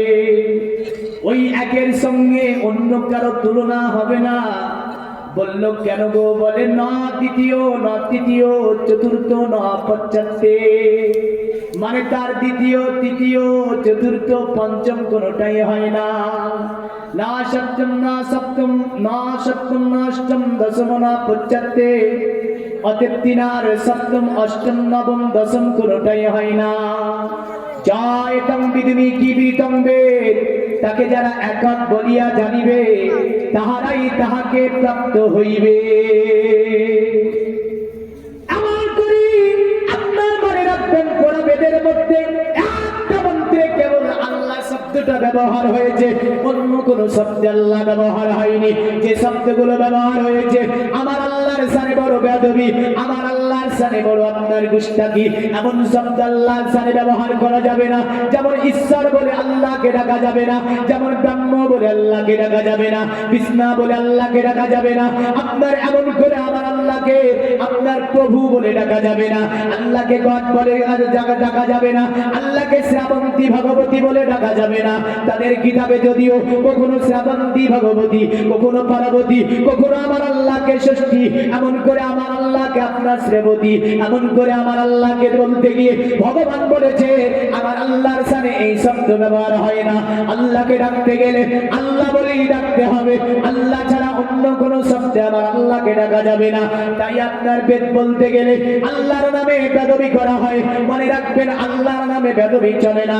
যদিও তাদের মনঋষি যোশী জ্যোতিষী বিভিন্ন দিক দিয়ে তারা রচনা করতে গিয়ে আপনার অথর্ব বেদে আমার আল্লাহর সারে যদিও বলতে গিয়ে একটা মন্ত্রে 4 বার ভুল করেছে। বাবা, একটা মন্ত্রে 4 বার ভুল করে যদি বলি তো বলবে, কারণ ঈশ্বর পরম কসবরূপ স্বানিত্য নিরকার নিরূপ বর্ণনাতীত নিষ্কান্তচ্চ উচিত শব্দের রূপাংশাত্মানাং প্রকাশাতি সা বিধাতা কারণাং তথা সর্বশক্তিমান। চারবার ভুল বলে কেন? বলে ঈশ্বর ওই পরম পুরুষকে বলা হয়। নাউজুবিল্লাহ বলে এই ঈশ্বর পরম পুরুষ হয়? হয় না। আল্লাহর সামনে এমন শব্দ ব্যবহার করা যাবে না যার মুআন্নাস মানে যার আপনার পুরুষ স্ত্রীলিঙ্গ হবে, পুরুষলিঙ্গ হবে, এমন শব্দ আল্লাহর সামনে ব্যবহার করা যাবে না। আল্লাহকে পরম পুরুষ বলা যাবে না। বলে নিরকার নিরূপ বর্ণনাতীত নিষ্কম্পচ্চ। এবার কথা বলছি দেখেন, বলে তিনার কোনো আকার নাই, তিনার কোনো আদি নাই, তিনার কোনো তাকে কোনো শব্দে বোঝানো সম্ভব নয়, তার কোনো ছবি আঁকা যায় না, তার কোনো মূর্তি তৈরি হয় না। কথাগুলো যদিও ভালো, তারপর আবার বলতে দেখেন খুঁজিত শব্দের উপর আত্মানাং প্রকাশাতি সা বিধাতা। আর বিধাতা যিনি কখনো কখনো তিনি শব্দ আত্মা রূপে প্রকাশ পায়। নাউজুবিল্লাহ। এই জন্য বলেন নাউজুবিল্লাহ। একবার এদিকে বলছে যে তার কোনো আকার নাই, নিরাকার, ও কিছু দিয়ে তাকে বোঝানো যায় না। আবার বলছে পূজিত শব্দের রূপাংশাত্মানাং প্রকাশাতি সা বিধাতা কারণাং তথা সর্বশক্তিমান। বলল ঈশ্বর যিনি তিনি নাকি কখনো কখনো আত্মা রূপে প্রকাশ পায়। নাউজুবিল্লাহ। বলছে তবে শোনো, কুচিত শব্দের রূপাংশাত্মানাং প্রকাশাতি সা বিধাতা কারণাং তথা সর্বশক্তিমান কুচিত শব্দের রূপাং। বলল তবে এই বিশ্ব ভূমণ্ডলকে তৈরি করতে তার কোনো সহকারী প্রয়োজন হয় না। এই যে বিশ্ব ভূমণ্ডলকে চালাচ্ছেন তিনি, এই চালাতে তার কোনো সাহায্যকারী লাগে না। এটা ঠিক আছে, কারণ আল্লাহর কোনো সাহায্যকারী দরকার হয় না। কিন্তু তার আগে আবার বলছে যে না, তিনি কখনো কখনো আবার প্রকাশ পান মানুষের দুর্দশা, সুখ, তাপ, ভালোবাসা ইত্যাদি বোঝার জন্য। তাহলে একটা শব্দে যদি একটা বিষয়কে নিয়ে যদি একটা মন্ত্রী এত উল্টো পাল্টা করে, তাহলে কোরআনের সঙ্গে মিল বলা যাবে? এই যাবে না। খবরদার, অনেকে ভাবে যে বেদ কোরআন হয়তো একই রকমের, কিছুটা আলাদা না, পুরোটাই আলাদা। আসি বাপ, কোরআনের আলোচনা শুনি। কোরআন এমন একটা কিতাব যে একটা অক্ষর শুনলে 10টা করে নেকি। জোরে বলবেন না? একটা অক্ষর শুনলে কটা নেকি? 10টা করে নেকি একটা অক্ষরে। আর ওগুলো যা শুনলেন নেকি হলো না, বরঞ্চ গুনাই হলো বলা যায়। নেকির তো ভাগ নাই, বরঞ্চ গুনাহ কোড়াতে হলো। আসি পবিত্র কোরআনে আল্লাহ বলছে, বান্দা তোমরা নবীকে ধরে নাও তো তোমাদের জীবনের কল্যাণ মঙ্গল হয়ে যাবে। কেমন? বলে নবী তোমাদেরকে যা দিয়েছে সেগুলো গ্রহণ করে নাও, নবী যা নিষেধ করেছে সেগুলোকে তোমরা বর্জন করে দাও। জোরে বলেন সুবহানাল্লাহ। তো ওই যে ব্যক্তিটা কলেমা পড়েছে, কলেমা পড়লে বান্দা মিথ্যা বলবে না? না বলবে? বলবে না? বলেন না তো? কলেমা পড়লে বান্দা হারাম খাবে না, কলেমা পড়লে বান্দার চরিত্র পাল্টিয়ে যাবে, কলেমা পড়লে বান্দা একে অপরের অপমান করবে না, কলেমা পড়লে বান্দা একে অপরের গীবাত করবে না, কলেমা পড়লে বান্দা কখনোই একে অপরের মাল হরণ করবে না, কলেমা পড়লে বান্দা কখনো একে অপরের প্রতি অত্যাচার, অনাচার, জুলুম, অবিচার করবে। যিনি কলেমা পড়েছে তিনি আর অন্য কেউ নয় গো, তিনি এমন একজন ব্যক্তি ছিল যার নাকটা যদিও মোটা ছিল, ঠোঁটগুলো মোটা মোটা ছিল, বুঝলেন? তিনি একদিন কাবা মুআজ্জামার পাশে আপনার হিজাজকে তিনি ঝাড়ু লাগাচ্ছেন। এক বন্ধু এসেছে, আসার পরে দেখছে তিনি যেন আপনার হিজাজকে ঝাড়ু লাগায়। তার সম্মুখে কিছু প্রসাদের মাল এনেছে, যেগুলো আরবের মানুষেরা আপনার কাবা মুআজ্জামার কাছে দিত। কাবা মুআজ্জামার কাছে দেওয়ার পরে পূজা করত, পূজার কাজ কমপ্লিট হতো, ওই প্রসাদটাকে চতুর্দিকে বন্টন করা হতো। আপনার এই প্রসাদটাকে আনার পরে ওর বন্ধু আপনার আনার পরে বলছে, এ বন্ধু নাও এই প্রসাদটা তুমি গ্রহণ করো। আপনার ইনি বললেন, না আমি প্রসাদ গ্রহণ করবো না। এই পৃথিবীর মুমিন মুসলমান বুঝতে অসুবিধা হয়, বুঝতে অসুবিধা হবে না। পৃথিবীর জমিনে আরম্ভ কেউ ছিল না গো, ইনি ছিল আমার নবীজির বিখ্যাত সাহাবী, যার নাম ছিল বেলাল হাবসি রাদিয়াল্লাহু তাআলা আনহু। যদিও বাহিরটা দেখতে কালো কুৎসিত রঙের ছিল, আর ভিতরটা ছিল রড লাইটের চেয়েও আলোকিত। জোরে বলেন সুবহানাল্লাহ। যদি আপনার বাইরে থেকে দেখতে কালো কুৎসিত, ভিতরটা ছিল রড লাইটের চেয়েও বড় আলোকিত। আপনারটাকে প্রসাদের মাল দেয়, বেলাল বলে না, আমি এই প্রসাদের মাল গ্রহণ করব না। বেলালকে বলে, এ বেলাল, কি ব্যাপার, তুমি কেন এটা গ্রহণ করবে না? এটা আমাদের প্রতিমা ঘরে রাখা ছিল, এই মালটা আমি তোমার জন্য সিঁড়ি স্বরূপ এনেছি। এ বেলাল, তুমি কেন এটা গ্রহণ করবে না? বেলাল বলেছিল, শুনে রেখে দাও, অতএব আমি কেন গ্রহণ করব না এটা তোমাকে আমি বলবো না। বন্ধু বলে, বেলাল কয়েকদিন থেকে তোমার চরিত্রে এমনই দেখছি যেন তুমি প্রসাদের মাল গ্রহণ করো না, পূজা মণ্ডপীতে বসো না, এমন করে তুমি কোনো মূর্তির সম্মুখে মাথাকে ঝুঁকিয়ে দাও না। এ বেলাল, ও গো বেলাল, তাহলে কি তুমি আল্লাহর নবী মুহাম্মাদের কথাটাকে মেনে নিয়েছো? নবী মুহাম্মদকে কি জেনে নিয়েছো? মুহাম্মদ নিষেধ করেছে, ওটাকে কি মেনেছো? বেলাল বলেছিল, বন্ধু শুনে রেখে দাও, দুনিয়ার জমিনে ধর্ম নিয়ে কোনো জবরদস্তি নাই, তোমার যেটা ভালো লাগবে তুমি করবে, আর আমি বেলাল পৃথিবীর জমিনে ধর্মের বিষয়ে আমার যেটা ভালো লাগবে সেটা আমি করব। এ বন্ধু, এমন করে তুমি আমাকে বাধ্য করিবে না। তিনি আপনার বুঝতে পেরেছে বেলালের চরিত্রে, বুঝা যায় বেলাল কলেমা পড়েছে, বেলালের আখলাক দেখে বোঝা যায় বেলাল কলেমা পড়েছে, বেলালের নীতি দেখে বোঝা যায় বেলাল হাবসি আপনার কলেমা পড়েছে। কিন্তু আমরা কলেমা পড়েছি, আমাদের আখলাক চরিত্র, আমাদের আদর্শ, আমাদের আদব এহতেরাম, আমাদের চরিত্রে এমন কিছু আপনার রয়েছে যা আমাদের চিনা যায় না। চরিত্র দেখি বোঝা যায় না যে ইনি মুসলমান, কিন্তু আগেকার জামানার মানুষের চরিত্র দেখলে বোঝা যেত যে এরা ছিল মুসলমান। আল্লাহুম্মা সাল্লি আলা মাওলানা মুহাম্মদ ওয়া আলা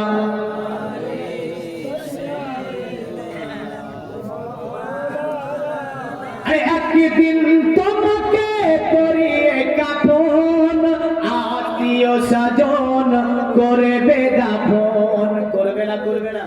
করবে। কারো মাপ আছে? না। আছে? না। নাই। এটা থেকে কেউ মাপ পাবে না। হঠাৎ চলে যাবে আদরের ধন, প্রিয় মা বাবার ভাসিয়ে নয়ন। তৈরি থেকো, তৈরি রেখো, সুন্নতি আমাল মান, একদিন তোমারি নাম মসজিদে হবে এলান। হবে না? হবে না? হবে। হবে। একদিন তোমারি নাম মসজিদে হবে এলান। তৈরি থেকো, তৈরি রেখো, খবরে মান সমান, একদিন তোমারি নাম মসজিদে হবে এলান। একদিন তোমারি নাম মসজিদে হবে এলান।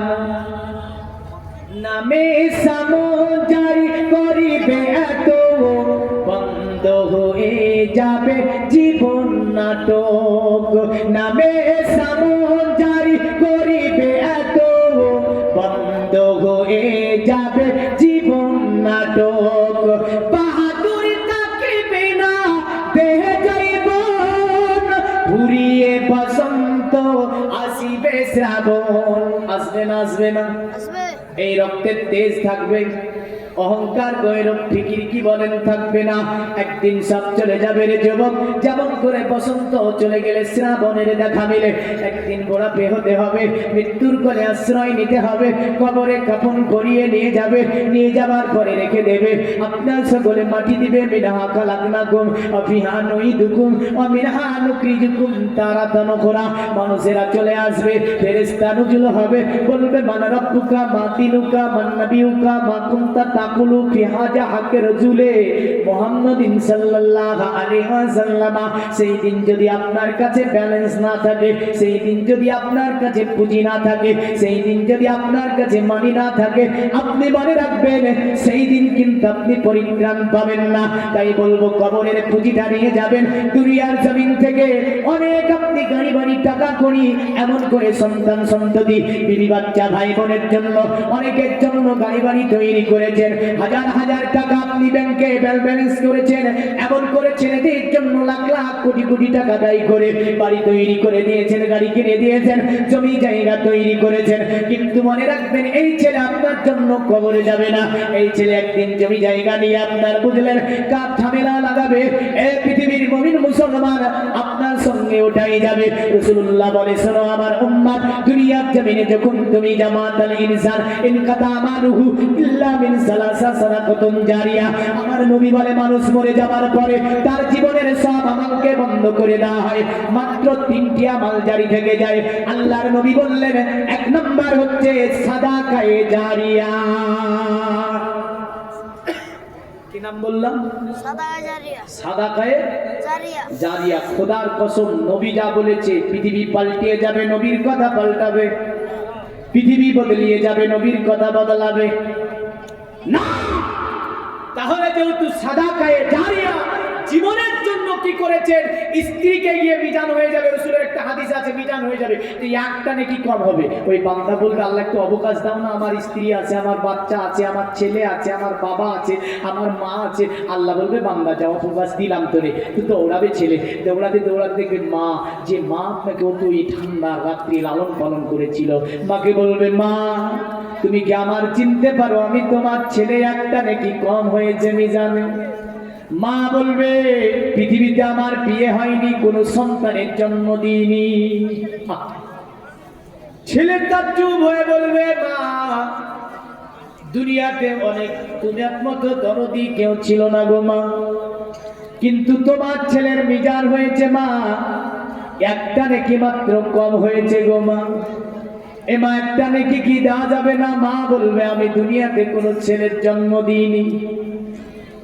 দৌড়াবে, স্ত্রীকে দেখতে পাবে, স্ত্রীকে দেখে বলবে আমার প্রাণের স্ত্রী, তোমার জন্য কেরালা গিয়েছি, মুম্বাই গিয়েছি, চিল্লা গিয়েছি, তামিলনাড়ু গিয়েছি, আরব গিয়েছি, আমেরিকা গিয়েছি, জাপান গিয়েছি, জার্মান গিয়েছি, ফ্রান্স গিয়েছি, লেবানন গিয়েছি, তিউনিসিয়া দার্জন থেকে নিয়ে পৃথিবীর অনেক দেশ তোমার জন্য, তোমাকে সুখ সাহায্য এমন করে আলাম বিলাসিতার জীবন করে দেওয়ার জন্য। এ প্রাণের স্ত্রী আমি সমস্ত জায়গায় গিয়েছি, আজকে তোমার স্বামীর মিজান হয়েছে, একটা নেকি কম হয়ে গেছে। ওরে আমার স্ত্রী, একটা নেকি কি দেওয়া যায় না? স্ত্রী বলবে আমার দুনিয়াতে বিবাহ হয়েছিল না, তুমি স্বামী কোথায়? কান্না করবে, ছেলের কাছে যাবে, ছেলে বলবে বাবা বলে কেউ ছিল আমার দুনিয়াতে, যেন ছিল না। আপনার এমন করে বাবার কাছে যাবে, বাবা বলবে আমার তো দুনিয়াতে কোনো বিবাহ হয়েছিল না, তুমি আমার ছেলে কোথায়? বোঝা গেল একটা নেকির জন্য রাসূল বলে পুরো বাজারকে তন্ন তন্ন করে খুঁজবে, কিন্তু একটা নেকি কেউ দেবে না। সেই দিনটাকে লক্ষ্য করে, সেই কবরকে ভয় করে, সেই হাসর যেখানে 50,000 বছর লাইন দিয়ে আপনাকে আমাকে দাঁড়িয়ে থাকতে হবে, সেই দিনটাকে ভয় করে কবরের জন্য সাদাকায়ে জারিয়া স্বরূপ রাসূলের ঘর মাদ্রাসাতে দিলে ওই বাচ্চাটা পড়ছে, ওই বাচ্চাটা আরেক মাদ্রাসায় গিয়ে পড়াবে, এ নেকি পাবেন, ও নেকি পাবেন। ওই বাচ্চা আরেক জায়গায় পড়াবে, ও নেকি পাবেন, 3 তরফের নেকি পাবেন। ও আরেক জায়গায় পড়াবে, 4 তরফের নেকি পাবেন। এখান থেকে আবার ভাঙনি নিয়ে আরেক শেখাচ্ছে, বলে এ নেকি পাবে। পৃথিবীর কোনো কম্পিউটার হিসাব দিতে পারবে? এটা কি হিসাব দিতে পারবে না। এই কারণে রাসূল বলেছেন সাদাকায়ে জারিয়া করো তোমরা। এমন আমি 5 জন ভাই সাদাকায়ে জারিয়া স্বরূপ পাক পাজাতনের মহব্বতে, পাক পাজাতনের ভালোবাসাতে, পাক পাজাতনের প্রেমে আপনি উদার মন নিয়ে বলে দেন তো 5টা করে 1000 টাকা নবীর ঘর মাদ্রাসায় দিয়ে দেব। ছেলে মেয়ের জন্য লাখ লাখ টাকা খরচ করেছি, ছেলেকে ইঞ্জিনিয়ারিং পড়াতে গিয়ে লাখ লাখ টাকা ব্যয় করেছি, ছেলেকে ডাক্তারি পড়াতে গিয়ে লাখ লাখ টাকা ব্যয় করেছি, এমন করে জমি জায়গা কিনে কিনতে গিয়ে লাখো লাখো টাকা ব্যয় করে দিয়েছি, নিজের জন্য কিছু করতে পারেনি, মাথার ঘাম পায়ে ফেলেছি, বিবি বাচ্চার জন্য রেখে দিয়েছি, কিন্তু নিজের জন্য একটা মাত্র সাদাকায়ে জারিয়া ৫,০০০ টাকা, এই সাদাকায়ে জারিয়া ছিল নবীর ঘর মাদ্রাসাকে স্মরণ করে, কোরআনকে ভালোবেসে, কোরআনের মহব্বতে, নবীর প্রেমে। একজন ভাই দাঁড়িয়ে বলেন তো ৫,০০০ টাকা আমি দিয়ে দেব? এই নাই নাই, সুবহানাল্লাহ। দেখেছেন ৫,০০০ টাকা খুব মেলা হলো? খুব বেশি হয়েছে নাকি? বেশি হয়নি। মেডিকেল করাতে গিয়ে যদি ডাক্তার প্রেসক্রিপশন করে দেয় ১০-২০ হাজার চলে যায়, তখন আমরা বেশি ভাবি না। হ্যাঁ, কিন্তু মনে রাখবেন নবী বলেছেন সাদাকা তারাদ্দুল বালা, মুসিবত থেকে এই সাদাকা আপনাকে হেফাজত করবে। জোরে বলে, মেডিকেল করা লাগবে না, অ্যাক্সিডেন্ট হবে না। সুবহানাল্লাহ সুবহানাল্লাহ। কত? 2 বস্তা সিমেন্ট টিটু, 2 বস্তা। 1 বস্তা দিবেন কেন? আরে ফুরিয়ে যাচ্ছে নাকি? রাসূলুল্লাহ দেবে, নবী বলেছেন বরকত হবে। হ্যাঁ, মানে এখানে দিলে ফুরাই গো, ফুরাই না, জমা থাকে, জমা থাকে। তাহলে এখানে দিতে কোনো কৃপণতা আছে? খোদার কসম, যদি মুসলমানদের বর্তমান অবস্থা যা রয়েছে, যদি সাহাবীদের কিঞ্চিত পরিমাণ মুসলমানদের মধ্যে উদারতা আছে, এই মাদ্রাসাটা ইট দিয়ে নয়, সোনা দিয়ে কাটা হবে। মিঠু নারায়ে তাকবীর। দেখেছেন আমরা তাকবীর অতীতে জানি না, নারায়ে রিসালাত। মিঠু ১,০০০ টাকার দাতা, 10 বস্তা। নারায়ে তাকবীর, নারায়ে রিসালাত। 10 বস্তা সিমেন্টের দাতা। জিন্দাবাদ বলেন। আল্লাহ যে উদ্দেশ্যে করে দান করেছে 10 বস্তা সিমেন্ট নবীর ঘর মাদ্রাসায়, উদ্দেশ্যকে পূর্ণ করে দেন আল্লাহ। খেতে খাবারে বরকত দিন, হায়াতকে দারাজ করুন আল্লাহ, দুনিয়াবি মুসিবত থেকে হেফাজত করুন, আল্লাহুম্মা আমিন। একজন ভাইকে আমি দেখতে চাই, মাত্র পাক পাজাতনের ভালোবাসায়, পাক পাজাতনের মহব্বতে মাত্র ৫,০০০ টাকা নবীর মাদ্রাসার জন্য বহু টাকা ব্যয় করেছেন, বহু টাকা খরচ করেছেন, দেখেন বহু টাকা ইতিমধ্যে করে দিয়েছেন, কিন্তু নবীর ঘর মাদ্রাসার জন্য যেটা রেখে যাবেন, খোদার কসম বলছি ওইটা নষ্ট হবে। আস্তে আস্তে দিবেন, একবারে না দিতে পারেন 5 বারে দেবেন। দেনেওয়ালাকে, এই দেনেওয়ালাকে আল্লাহ বলছেন না, কুলিল্লাহুম্মা মালিকাল মুলকি তুতিল মুলকা মান তাশাউ ওয়া তানজিবুল মুলকা মিম্মান তাশাউ ওয়া তুইজ্জু মান তাশাউ ওয়া তুজিল্লু মান তাশাউ বিয়াদিকাল খায়র ইন্নাকা আলা কুল্লি শাইইন কাদির। আমি যাকে ইচ্ছা করি মালদার বানিয়ে দিই, আমি যাকে ইচ্ছা করি তাকে মালদার থেকে ফকির বানিয়ে দিই, আমি যাকে ইচ্ছা করি। কি নাম? কয় টাকা? ৫,০০০। ৫,০০০ দেবেন তো? নারায়ে তাকবীর, আল্লাহু আকবার। একটু চাচা আছেন? আচ্ছা, জয়ফুদ্দিন ৫,০০০ টাকার দাতা, জিন্দাবাদ বলেন। আল্লাহ চাচার হায়াতকে আপনি দারাজ করুন, পাক পাজাতনের ভালোবাসা মহব্বত করে ৫,০০০ টাকা নবীর ঘর মাদ্রাসায় দিয়েছে আল্লাহ। আল্লাহ কালকে আমাদের দিন কঠিন মাহশারের দিন পাক পাজাতনের সাফাত তার প্রতি নসিব করে জান্নাতি হিসাবে কবুল করুন। আত্মীয় স্বজন যারা অন্ধকার করে তাদের কবরগুলোকে কুশেদা মানোয়ার করে জান্নাতের টুকরা বানিয়ে দিন আল্লাহ। পরিবার পরিজনের মধ্যে সুখ শান্তি দিন আল্লাহ, অসুখ বিসুখ থেকে হেফাজত করুন, আল্লাহুম্মা আমিন। মুক্তারপুরের মামনি হাজার 5 বস্তা সিমেন্ট, মুক্তারপুরের মামনি হাজার 5 বস্তা সিমেন্ট দান করে আল্লাহ নবীর ঘর মাদ্রাসায়, আল্লাহ এই দানকে আপনি কবুল মঞ্জুর করুন, আল্লাহুম্মা আমিন। আরেকজন নাই? মাহবুব শেখ স্কুল পাড়া, মাতুল মারা গেছে নাকি? বাবা দুনিয়া থেকে চলে গিয়েছে, ২,০০০ টাকা নবীর ঘর মাদ্রাসায় দিয়েছে। যোগ্য সন্তান দুনিয়াতে রেখে গিয়েছে, আল্লাহ বাবার জন্য ২,০০০ টাকা করেছে দান। এই দানকে আপনি কবুল মঞ্জুর করে নিয়ে তার পিতার কবরখানাকে জান্নাতের টুকরা বানিয়ে দিন, আল্লাহুম্মা আমিন। এই জোরে বলেন আল্লাহুম্মা আমিন। আল্লাহুম্মা আমিন। আর নাই? আরেকজন মাত্র ৫,০০০ টাকা বলেছি, 5 জনকে নেব। আচ্ছা, 2 ঘন্টা আগে একটা টাকা পড়ে পাওয়া গিয়েছে, কুড়িয়ে পাওয়া যাবে বলছে। এই টাকা যদি কারো হয়, ক টাকা তো বলা যাবে না, কারণ যদি কয় টাকা বলে তো বলবে আমার, হয়তো বলবে আমারও, বলবে আমার। হ্যাঁ, অসুবিধা এমন মানুষ আছে না নাই? হ্যাঁ, তাহলে এখানে আছে, সঠিক আপনি তথ্য দিয়ে নিয়ে যাবেন, অসুবিধা নাই। টাকা পাওয়া গিয়েছে কিছু।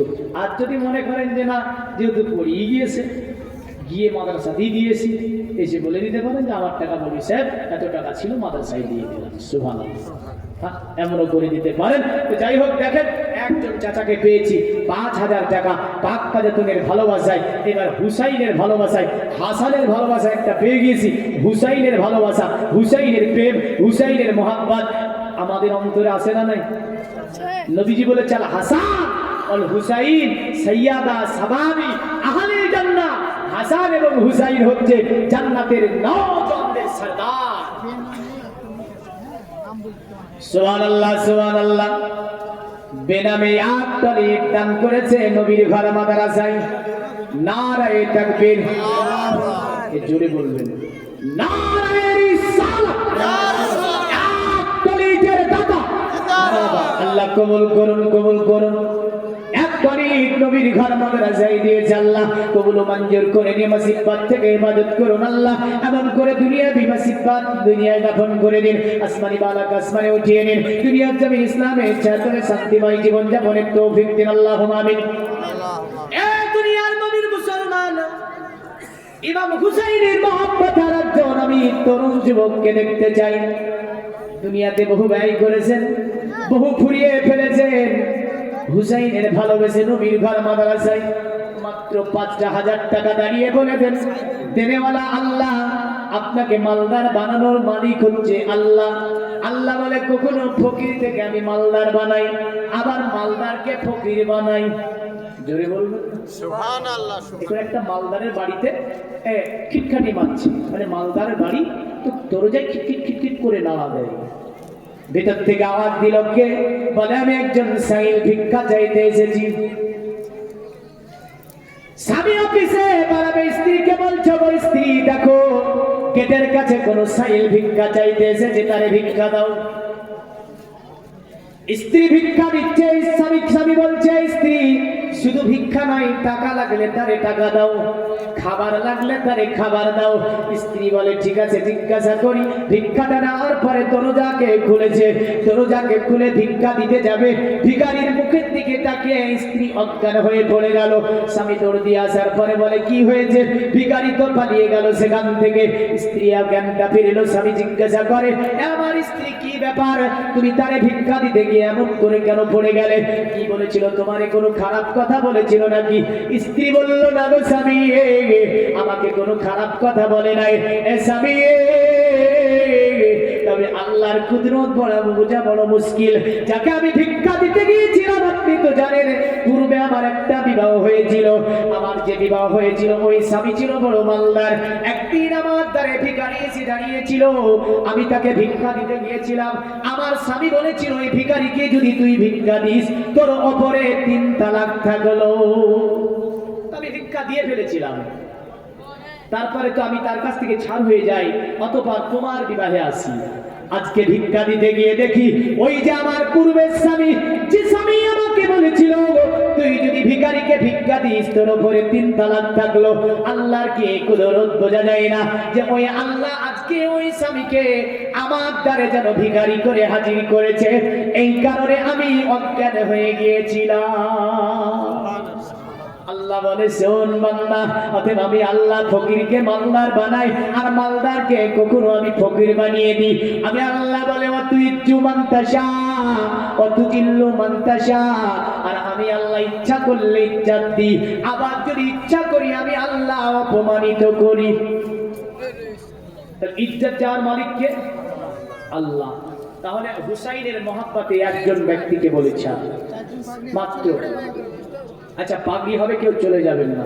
নবীর মেহমানদের মাথার উপরে আমামা শরীফ বাঁধা হবে, কেউ চলে যাবেন না। আমি জানি রাত্রি হচ্ছে, মোটামুটি ভাবে আপনারা হয়তো, কারণ আমাদের ইমাম তো অতটা জোরালো নাই আমাদের, বুঝলেন, এই টুম টুম টুম টুম করছে ইমাম, এই নিয়ে কি বসে থাকা যায়?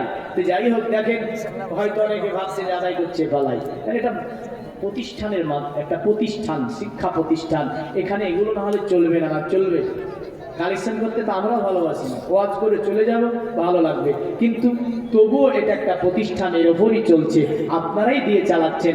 আপনারাই যদি রাগ করেন চলবে? চলবে না। তাই বলবো বাপ, আর একজন ভাই আমার মাত্র 5,000 টাকা দেওয়ার মতো নয়, দুটি নাম পড়ে দিচ্ছি, দুটি ছন্দ পড়ছি, এর মধ্যে একজন আশিকের রাসূল, মহব্বতের রাসূল, এমন করে আপনার প্রেমের রাসূল একদম দাঁড়িয়ে বলবেন, মৌলভী সাহেব অনেক খরচ করে ফেলেছি দুনিয়ায়, কারণ ৫,০০০ টাকা হুসাইনের মহব্বতে, হুসাইনের প্রেমে আমি আল্লাহর নবীর ঘর মাদ্রাসাকে দিয়ে দিলাম, আল্লাহ কবুল করবে নিশ্চয়। তবে মনে রাখবেন, পাকে পাঞ্জাতো নে পাতা আমার হবে গো ছাতা, জোরে বলুন, পাকে পাঞ্জাতো নে পাতা আমার হবে গো ছাতা, ফাতেমা থাকিবে পিছে আলী কহিবে কথা, আরে হাসান দেখাবে আলো হুসাইন বলিবে ঠিকানা, জোরে বলুন, হাসান দেখাবে আলো হুসাইন বলিবে ঠিকানা, আমার হৃদয়ে কাবা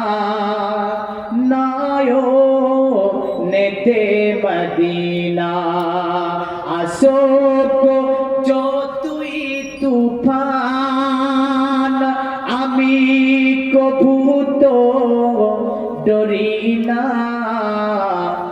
আমার হৃদয়ে কাবা নয়নেতে মদিনা, জোরে বলুন। পৃথিবীর নবীর মুসলমান একটুখানি মাঠ থেকে বাড়িয়ে দেব, আশিকে রাসূল যারা হবে একটু চট করে এসে বলে দেবেন, দোয়া করে দেব। রাত্রি গভীর হচ্ছে, যদিও আপনার বান্দার দরজাগুলি বন্ধ হয়, দোকান পাটগুলি বন্ধ হয়, আমার আল্লাহ পাকের দরজা উন্মুক্ত হচ্ছে, জোরে বলেন সুবহানাল্লাহ। দেখেন আল্লাহর বান্দা একজন এসে ১,০০০ টাকা আল্লাহর ঘর, নবীর ঘর মাদ্রাসায় দান করেছে, আল্লাহ আল্লাহ চাচার দানকে আপনি কবুল করে নিন, আল্লাহ এমন করে দুনিয়াবি মুসিবত থেকে ইবাদত করুন, দুনিয়াবি বালা দুনিয়ায় দাফন করে দিন, আসমানি বালাকে আসমানে উঠিয়ে দিন। ৫,০০০ টাকা দিতে অসুবিধা হয়, দুজনে ভাগ করলেন ২,৫০০ টাকা করে, ২,৫০০ টাকা করে, বেশি বলিনি বাপ, ভাবছি যে দিয়েছি একবার দিলাম আবার দেব, সুবহানাল্লাহ সুবহানাল্লাহ।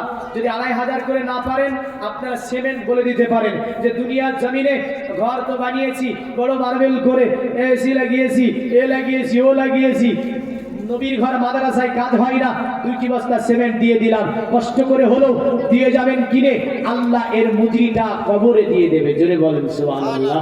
এগুলো কিয়ামতের মানি পয়সা জমা থাকবে, তো যদি একটা করে বস্তা বা দুটি করে বস্তা একটু চটচট করে এখানে লিখিয়ে দিয়ে যাবেন, বেশি টাকা দাম লাগবে না। দেখেন ৩০০-৪০০ টাকা করে হয়তো লাগবে একটা করে প্যাকেট বস্তায়। কেউ যদি মনে করেন ৫ বস্তা পাক পাজাতনের ভালোবাসাতে আমি ৫ বস্তা দিয়ে দিলাম, ৫ বস্তাও দিতে পারেন, ১ বস্তা ২ বস্তা, যে যেমন ব্যক্তি আল্লাহর নবীর ঘর মাদ্রাসায় একটু চটচট করে লিখে দেবেন, ইনশাআল্লাহ দোয়া করে যাব। কারণ রাসূলুল্লাহ সাল্লাল্লাহু আলাইহি ওয়াসাল্লাম তিনি বলো, শোনো দুনিয়ার জমিনে বান্দা যখন আপনার এই মনে মনে ভাবে যে ৫,০০০ টাকা দেব, তখন আল্লাহ বলে, এ ফেরেশতা দেখো আমার বান্দা বসে বসে চিন্তা করছে যে নবীর ঘর মাদ্রাসায় ৫,০০০ টাকা দেবে। তা আল্লাহ বলে, এ ফেরেশতা বান্দাকে আমি বেহিসাব দিয়েছি। বেহিসাব দিয়েছে না দেয়নি? ১ বিঘা জমিতে কয় কিলো সরিষা ফেলেছেন আপনি? কয় কিলো গো? ১ কিলো। ১ কিলো। আল্লাহ যদি হিসাব করে আপনাকে ১ কিলো ফিরিয়ে দেয়, চলবে তো? হ্যাঁ না। সুবহানাল্লাহ সুবহানাল্লাহ, নারায়ে তাকবীর, নারায়ে রিসালাত। নূরজামান ২০০০ টাকার দাদা জিন্দাবাদ বলেন। আল্লাহ যে সাথে জিনিয়াতে করে গেল দান, কবিল করিয়ে নাও তুমি বক্সবান। আর দোয়া করি আমি নূরজামান ভাইয়ের তরেতে সুখে শান্তি রেখো খোদা দুনিয়া বিজেতে। আর দোয়া করি আমি দানকারীর কারণ সুখে শান্তি রেখো খোদা শান্তির জীবন, আল্লাহুম্মা আমিন। একটু চটচট করে দিয়ে যাবেন, দোয়া করে যাব, কারণ আপনাকে বলি এটা আমার জন্য নিয়ে যাব না, যেখানে কোরআন পড়া হবে সকালবেলায় সূরা ইয়াসিন। জীবনে সূরা ইয়াসিন পড়তে পারেননি আপনি, আপনার ছেলে জীবনে আপনার জন্য পড়বে না, আপনার মেয়ে হয়তো যদি পড়া জানে তবুও বছরে একবার পড়বে আপনার রমাজান মাসে। কিন্তু মনে রাখবেন, যেখানে সকালবেলায় আপনার সূরাতুল ইয়াসিন পড়া হবে, আপনার এই টাকা নিয়ে সূরাতুর রহমান পড়া হবে, সূরা মুলক পড়া হবে, এমন করে সূরাতুল বাকারা পড়া হবে। আমার নবীজি বলে, দুনিয়ার মানব, তোমাদের কাছে এমন একটা কিতাব আমি দিয়ে যাচ্ছি, এই কিতাবটা যদি মৃত্যু ব্যক্তির স্মরণে কোনো ছেলে পড়ে, কোনো মেয়ে পড়ে, কোনো আত্মীয় স্বজন যদি পড়ে, আমি আল্লাহ নবী বললাম আমার আল্লাহর রহমতে জোশ মেরে দেয়।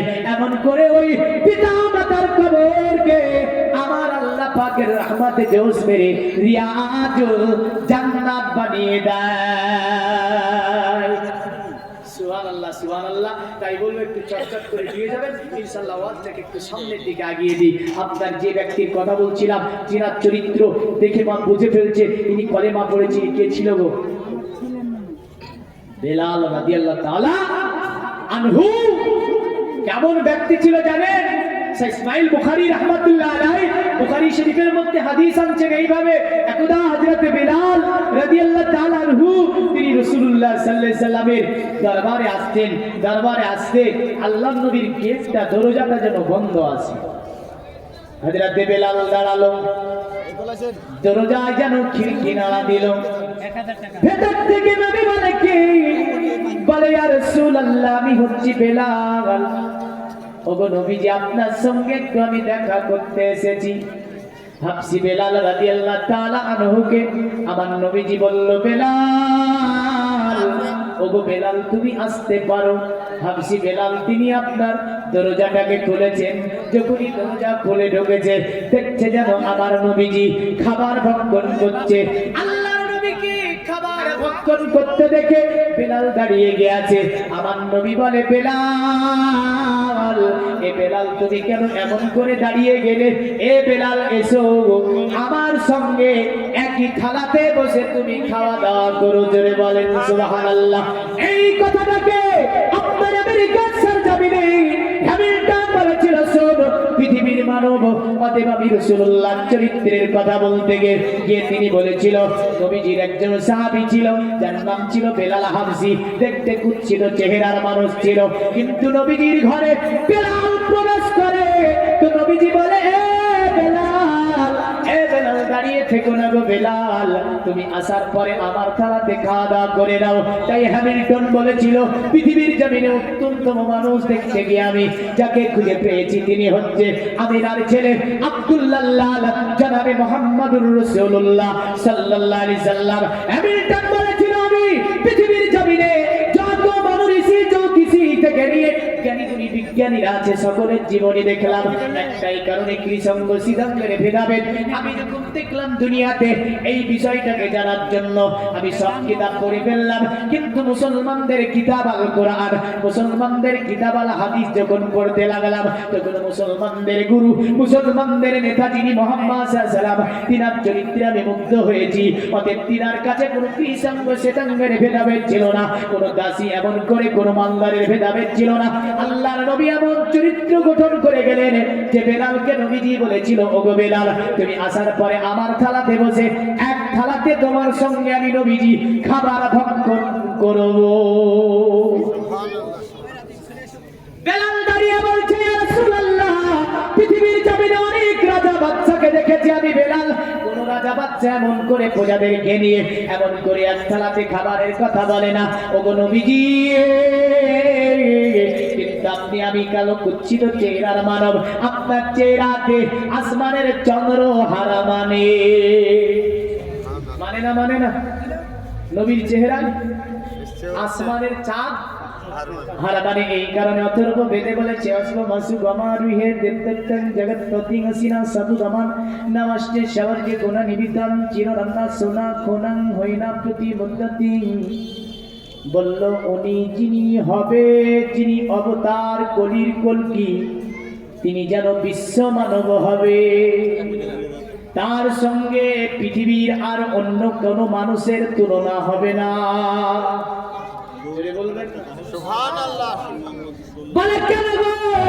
বলে এই কারণেই, কারণ ওই যে সুমতি নারী, এমন করে সুমতি নারী ওই যে নরসংকে জন্ম দিবে, জিনার বাবার নাম হবে বিষ্ণু দাস, ওই ছেলেটি হবে অতি অতি উত্তম ছেলে, মানে তার সঙ্গে আর কারো তুলনা হবে না, তিনি হবে বিশ্ব মানব।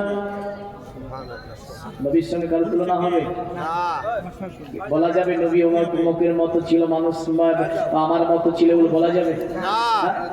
अरे मेरा आका बेमिसाल, मेरा मौला बेमिसाल, जाने काबा बेमिसाल, जाने तैबा बेमिसाल, जोरे बोलो सुभान अल्लाह। चूम के पाए सरे कार रूहुल आमीन, बोल दे खाने गिए, बोले देखा नहीं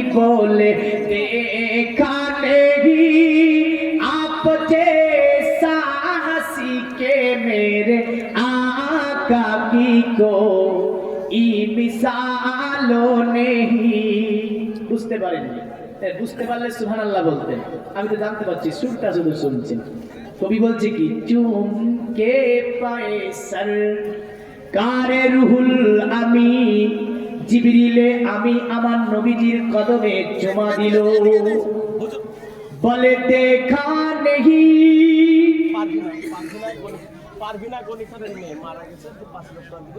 সুবহানাল্লাহ সুবহানাল্লাহ।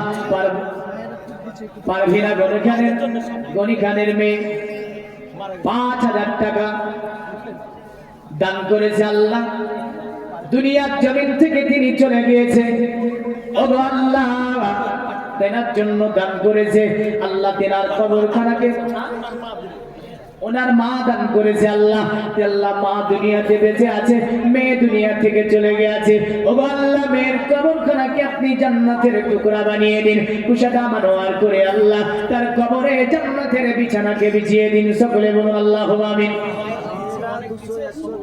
আচ্ছা আচ্ছা ভাইরা, আর একটু বলবো, কারণ আমরা উহুদের ময়দানে দেখেছিলাম, উহুদের ময়দানে মা নিজের বাচ্চাকে যখন তীরের সম্মুখে এইভাবে ধরলো, নবী বলেছিলেন মা তোমার বাচ্চাকে তীরের সম্মুখে এমন করে কেন ধরলে? মদিনার মায়েরা বলেছিল, গো নবীজি যদি বাচ্চা চলে যায় বাচ্চাকে কুরবান করে দেব, নিজে কুরবানি হয়ে যাব, কিন্তু নবীজি আপনার কিঞ্চিত পরিমাণ ক্ষতি হতে দেব না। এ ছিল মায়েরা। তো মায়েরা এখনো উদার মনে দান করছে, আমি তাদেরকে রিকোয়েস্ট করব আপনারা যতটা পারবেন পাঠিয়ে দেবেন, ইনশাআল্লাহ দোয়া করে যাব। তো যেটা মানে বলছিলাম কি, চুমকে পায়ে সরকারে রুহুল আমিন, মানে ফেরেশতা জিবরিল আমিন রাসূল সাল্লাল্লাহু আলাইহি সাল্লামের কদম মোবারকে চুমু দিল, দিয়ে বলছে কি জানেন? বলে দেখা নেহি, বলে দেখা নেহি। খুব সহজ ভাষা, যে আমি এরকম দেখিনি, উনি বলছে আমি দেখিনি। বলে দেখা নেহি आप जैसा हंसी के मेरे आका की को ई मिसालों नहीं, মানে আমি দেখিনি আপনার মতো চেহারা আর অন্য কারো। হাসান বিন সাবিত বলেছে আপনার মতো চেহারা কে করে হবে? কোন মা তো এমন ছেলে পৃথিবীতে জন্মই দিতে পারেনি। জোরে বলেন সুবহানাল্লাহ। হে নবী আপনাকে যাবে না দুনিয়াতে জন্ম দিয়েছে, কোন নারী এমন ছেলের জন্ম দিতেই পারেনি, তাহলে আপনার মতো কি করে আর হবে? বুঝা গেল এই কারণে বলল আসমু মাসু গামারু হে দেবদত্তং জগৎপতি হসিনা সাধু দামান নমস্তে সবার যে গুণা নিবিতান। তিনি এমন একজন মানব হবে যে তিনার মধ্যে পৃথিবীর সব ধরনের সব গুণ ওনার মধ্যে পাওয়া যাবে। জোরে বলেন সুবহানাল্লাহ। বন্ধুতারে যদি চিনতে অসুবিধা হয়, জানতে অসুবিধা হয়, মানতে যদি অসুবিধা হয়, শুনে রেখে দে অত দেশং ভবিষ্যন্তি মানসি বিষাদানি বে বাসুদে বাঙ্গারা গাতি পুণ্য গন্ধা নিষ্পৃশম পরজন পদানং বে হাতিস কি লাপসুসা। পরে উনি এমন মানব হবে যে তিনার সংস্পর্শে গেলে জীবনটা ধন্য হয়ে যাবে, শান্তি পাওয়া যাবে। শান্তি তিনি দুনিয়াতে প্রতিষ্ঠিত করেছেন। বলল তারে চিনতে কি অসুবিধা হবে? বলে না, হবে না গো। আরো কিছু নিষ্পাত বলে দিয়ে যায়। পশুদে গঙ্গারা গাতি পুণ্যগন্ধা নিরিস্পৃশাম, তিনি যে রাস্তা দিয়ে যাবে ওই রাস্তাতে কয়েক দিন ধরে জানো তিনার গায়ের সুগন্ধি পাওয়া যাবে। পৌরজান পদানবে হাদিস কিরান সুসা বলে দিল, শুনে রেখে দে। যখন দুঃস্থ দমন কাজ কমপ্লিট করা হবে, গ্রামগঞ্জে থেকে মানুষ দলে দলে আসবে। আসার পরে তিনার হাতে হাত দিয়ে যেন তিনার ধর্মটাকে মেনে নেবে। জোরে বলেন বলল দেবা ধর্মা গিত্র যুগা দেবা লাগাচ্চাচারা ভুষ্টা পুষ্টাশা সন্তুষ্টা কল্প রজনীচা ভুবা নানা দেবা দে লিঙ্গে সুভূষানে ভূষিতে সুচা ইন্দ্র জানি বুদ্ধাতি কল্পকা পূজা কা জনান সন্ধি। বলে দেবা ধর্মা গিত্র যুগা, যত দেব মূর্তির পূজা করিস না কেন, যেই দিন অবতার কলির কলকি দুনিয়াতে আসবে দেব মূর্তিগুলো পর্যন্ত তারে সম্মান জানাবে। আরে সত্যের পানি নিয়ে এলো মক্কায়, বাতিল বিদায় হলো তিনারি ছোঁয়ায়। বেদিনেরা কয় পূজা নেহি হয় মক্কাতে আলামিনুরাই। ও নবী নবীজি আমার, ও নবী নবীজি আমার, ও নবী নবীজি আমার। জোরে বলি সুবহানাল্লাহ। বললা শুধু তাই নয়, যেদিন তিনি অবতার কলির কলকি দুনিয়াতে আসবে যেন মূর্তিগুলো তার দিকে ঝুঁকবে। যে মূর্তি করিস না কেন, এই কারণে রসুলের দাদু ওই দিন রাত্রিতে কাবার চতুর্দিকে যা তাপ করছিলেন। কাবাতে 360টা ফুট যেন আমেনা ঘরের দিকে যেন ঝুঁকে যায় নরে। আব্দুল মুতাল্লিব বলে, কিরে জীবনে নড়তে দেখি না, জীবনে দুধ কলা দিয়ে পূজা দেয় কোনোদিন এমন নড়তে দেখি না। আজকে কি হয়েছে তোদের? গায়েবী আওয়াজ এসেছিল, আব্দুল মুতাল্লিব নবীর ঘরে কাবার কাবা যেন এসে গিয়েছে, আমরা তারে সম্মান জানাই।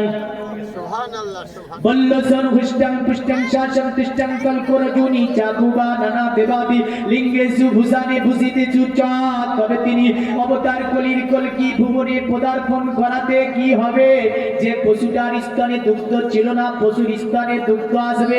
এমন করে যে মরা গাছে ফুল ফুটাতে পারে না, সেই দিন হঠাৎ করে ফুল ফুটবে। যে গাছ পাতা বের করতে পারে না, ওই গাছে যেন পাতা বের হয়ে যাবে। হুষ্টা পুষ্টা সন্তুষ্টা, যে মরুভূমিতে জীবনে পানির অভাবে ঘাস বেরায়নি, অবতার কলির কলকি দুনিয়াতে পদার্পণ করাতে মরুভূমির প্রান্তরে যেন ঘাস বেরাবে।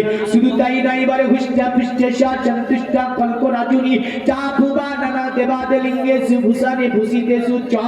তবে অবতার কলির কলকি দুনিয়ার জমিনে পদার্পণ করাতে বিভিন্ন দেব মূর্তি লিঙ্গ বৈষম্যে যে পূজা করা হয়, বলে এর অবসানকে তিনি ঘটিয়ে দেবে। শুধু তাই নয়, ইন্দ্র জানি বুদ্ধাতি কল্পকা পূজা কা জনান শান্তি। তবে এই যে তিলকবাজি দিয়ে ইন্দ্র জালিকদের গল্প কাহিনী দিয়ে মানুষকে ভুলিয়ে ফেলে রাখা যাবে না। বলে কেন গো? বলে ইন্দ্র জালিকদের যত বানোয়াটি ঘটনাগুলিকে অবতার কলির কলকি দুনিয়াতে আসার পরে তা যেন রহিত করে দেবে এবং অত সম্ভবী শান্তি, আর তিনি দুনিয়ার জমিনে শান্তি কায়েম করবে।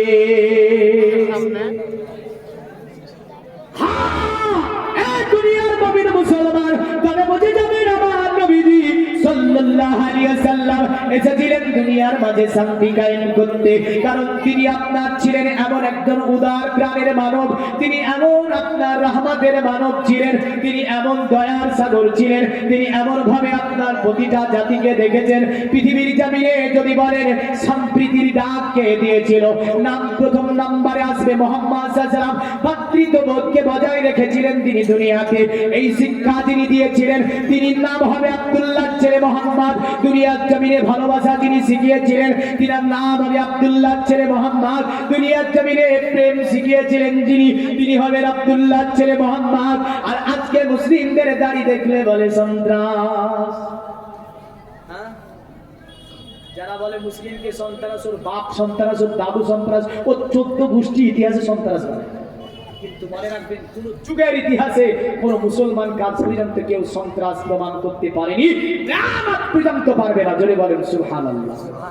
কারণ এই ধর্ম নিরপেক্ষতা দেশ ভারত, সম্প্রীতির দেশ এ ভারত হচ্ছে ভালোবাসার দেশ, এ ভারত হচ্ছে আপনার প্রেমের দেশ, যেখানে আজ থেকে ১,৫০০ বছর আগেকার মন্দির আছে, ১,৫০০ বছর আগেকার মসজিদ আছে, যেখানে আজ থেকে ১,৫০০ বছর আগে রাজত্ব করেছে শিওর মুসলিম ছিল, পিওর। জোরে বলবেন।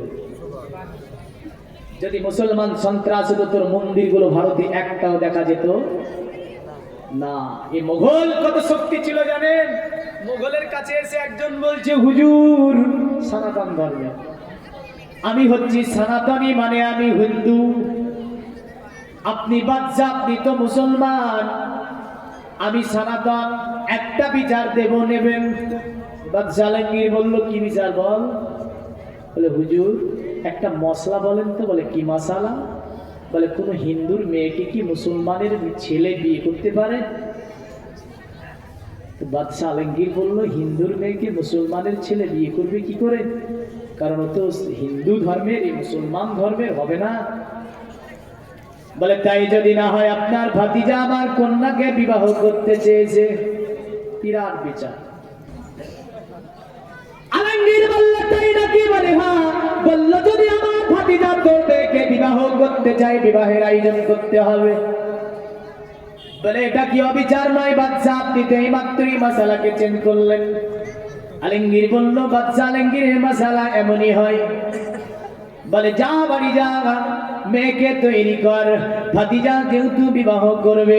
সনাতন ধর্মের মানুষটা বলল, কত অবিচার, কত অনাচার, অত্যাচার না এটা? বাদশা আলমগীর বলল, আমার বিচার এমনই হবে ভারতে। বলল, যা চলে যা। ভাতিজাকে ডেকে বলল, তুই কি বিবাহ করবি? ভাতিজা বলল, হ্যাঁ আমি তাকে পছন্দ হয়েছে। ভাতিজাকে বলল, তৈরি হো বিবাহের জন্য। এ মুসলমান, চতুর্দিকে ঢোল ডাম্পা বাজিয়ে দেওয়া হলো। বাদশা আলমগীরের ভাতিজা বিবাহ হবে একটা সনাতন ধর্মের মেয়ের সঙ্গে। পৃথিবী মমির মুসলমান বাচ্চাদের আগেকার জামানায় ফকির রাস্তো টাকা নিতে বললেন। বাদশা আলমগীর সেই দিন রাত্রিতে তাহাজ্জুদের নামাজ বাদশা পড়লেন। তাহাজ্জুদের নামাজ পড়ে একটি ছিঁড়া যেন আপনার জুব্বা পরিধান করলেন। বাদশা আলমগীর তিনি আপনার জুব্বার পিছনে একটা যেন চাবুককে নিয়ে নিলেন, নেওয়ার পরে একটা কালো রঙের কাপড় দিয়ে বাদশা আলমগীর পুরা মুখটাকে ঢেকে নিলেন। ফকিরের লাইনে দাঁড়িয়ে গেলেন। এইদিকে ভাতিজা সকাল হয়েছে, আপনার গোসল করে তাজ পরে বদলেন, বিবাহের দিকে রওনা দেবে। আর ওই ফকিররা লাইনে দাঁড়িয়ে আছে, পয়সা দেয় আর যেন চলে যায়। বাদশা আলমগীরের কাছে যাবার পরে যখনই পয়সাটাকে ফেলেছে, হাতটাকে ধরে ঘোড়ার পৃষ্ঠে থেকে এক টান দিয়ে ফেলে দিয়ে আপনার হিজাবকে খুলে ফেললো বাদশা। আপনার চাবুককে বের করে পিটাতে শুরু করলো। এমন পিটান ধরলো বদলেন, চতুর্দিকে হিন্দু, জৈন, খ্রিস্টান, নাসারা, দালিত, আদিবাসী, মুসলমান দাঁড়িয়ে আছে। বাদশাকে বলছে, গো বাদশা, সেই দিন ওই ওর তো বিচার দিয়েছিল আপনার দরবারে, আপনি রায় দিলেন বিবাহ করতে চেয়েছে, ভাতিজা বিবাহ করতে হবে। বাদশা বলেছিল, সেই দিন যদি আমি বিচার করে দিতাম, ভারতের মানুষ এই বিচার জানতে পারত না, ভারতের ইতিহাস জানতে পারত না। আমি বাদশা এমন বিচার ভারতে করে যাব, কিয়ামত পর্যন্ত মুসলমানদের উপরে কেউ আঙ্গুল উঠিয়ে কথা বলতে পারবে না। আমি বাদশা যদি সেই দিন বিচার করে দিতাম, বিচার লুকায়িত থেকে যেত, কেউ জানতে পারত না। কিন্তু আমি বাদশা এমন বিচার করলাম, কোনদিন কাপ্তারে ভারতে কোন বাদশা যাতে কোন জাতির প্রতি অত্যাচার না করে, অবিচার অনাচার না করে। এই কারণে আমি বাদশা সকলকে দাওয়াত দিয়ে দিয়েছি বিবাহের নামে। এমন পিটা পিটেছিল বুঝলেন, যে এই ভাতিজা রাস্তাতে ঘুরে ঘুরে আপনার বাদশা আলমগীরের পাকে জড়িয়ে ধরে বলেছিল, আমাকে মাফ করে দেন। বাদশা বলেছিল, শোন, যদিও তুই আমার ভাতিজা, আমি বাদশা এ ভারতের সরজমিনে কোন জাতির প্রতি আমি বাদশা অত্যাচার হতে দেব না। আরে কালকে এসে আজ কি বলছে তাড়াবো, এই কাল এসে আজই বলছে তাড়াবো, কিন্তু ইতিহাস তো পর দেখ। যদি আমার 14 গোষ্ঠী কালে এসে চালাবো বলতো, তো জুতা সেলাই করে একটা মানুষ পাতি না পেতাম, জুতো আমাদেরই সেলাই করতে হতো ঘুরে।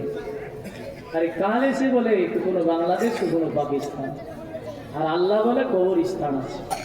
পাকিস্তান বাংলাদেশ না, কবরস্থান ঠিক করা আছে, শ্মশান ঠিক করা আছে, চলে যাবি ঠিক জায়গায় ভরে দেবো, আর খাঁচা তৈরি করে রেখেছি আমি আল্লাহ। তো যাই হোক, আমরা হচ্ছে ভারতের মানুষ বাপ। যেটা বলতেছিলাম যে পৃথিবীতে শান্তি কায়েম করেছে কে? মুহাম্মদ সাল্লাল্লাহু বলেন, মুহাম্মদ সাল্লাল্লাহু আলাইহি ওয়াসাল্লাম। কি দিয়ে? আখলাক দিয়ে, চরিত্র দিয়ে, ভালোবাসা দিয়ে, প্রেম দিয়ে, নাকি চাবুক পিটিয়ে? চাবুক পিটিয়ে করলে তোমারই পিটিয়ে কালেমা ফুরিয়ে দিতে হবে গোটা দুনিয়াকে। কিন্তু উমার বলে না, চাবুক পিটিয়ে কলেমা পড়ানো নয়। কলেমা হচ্ছে ভালোবাসা, কলেমা হচ্ছে প্রেম, কলেমা হচ্ছে মহাব্বত। ধর্ম কখনো কাউকে জবরদস্তি ভাবে কবুল করানো যায় না।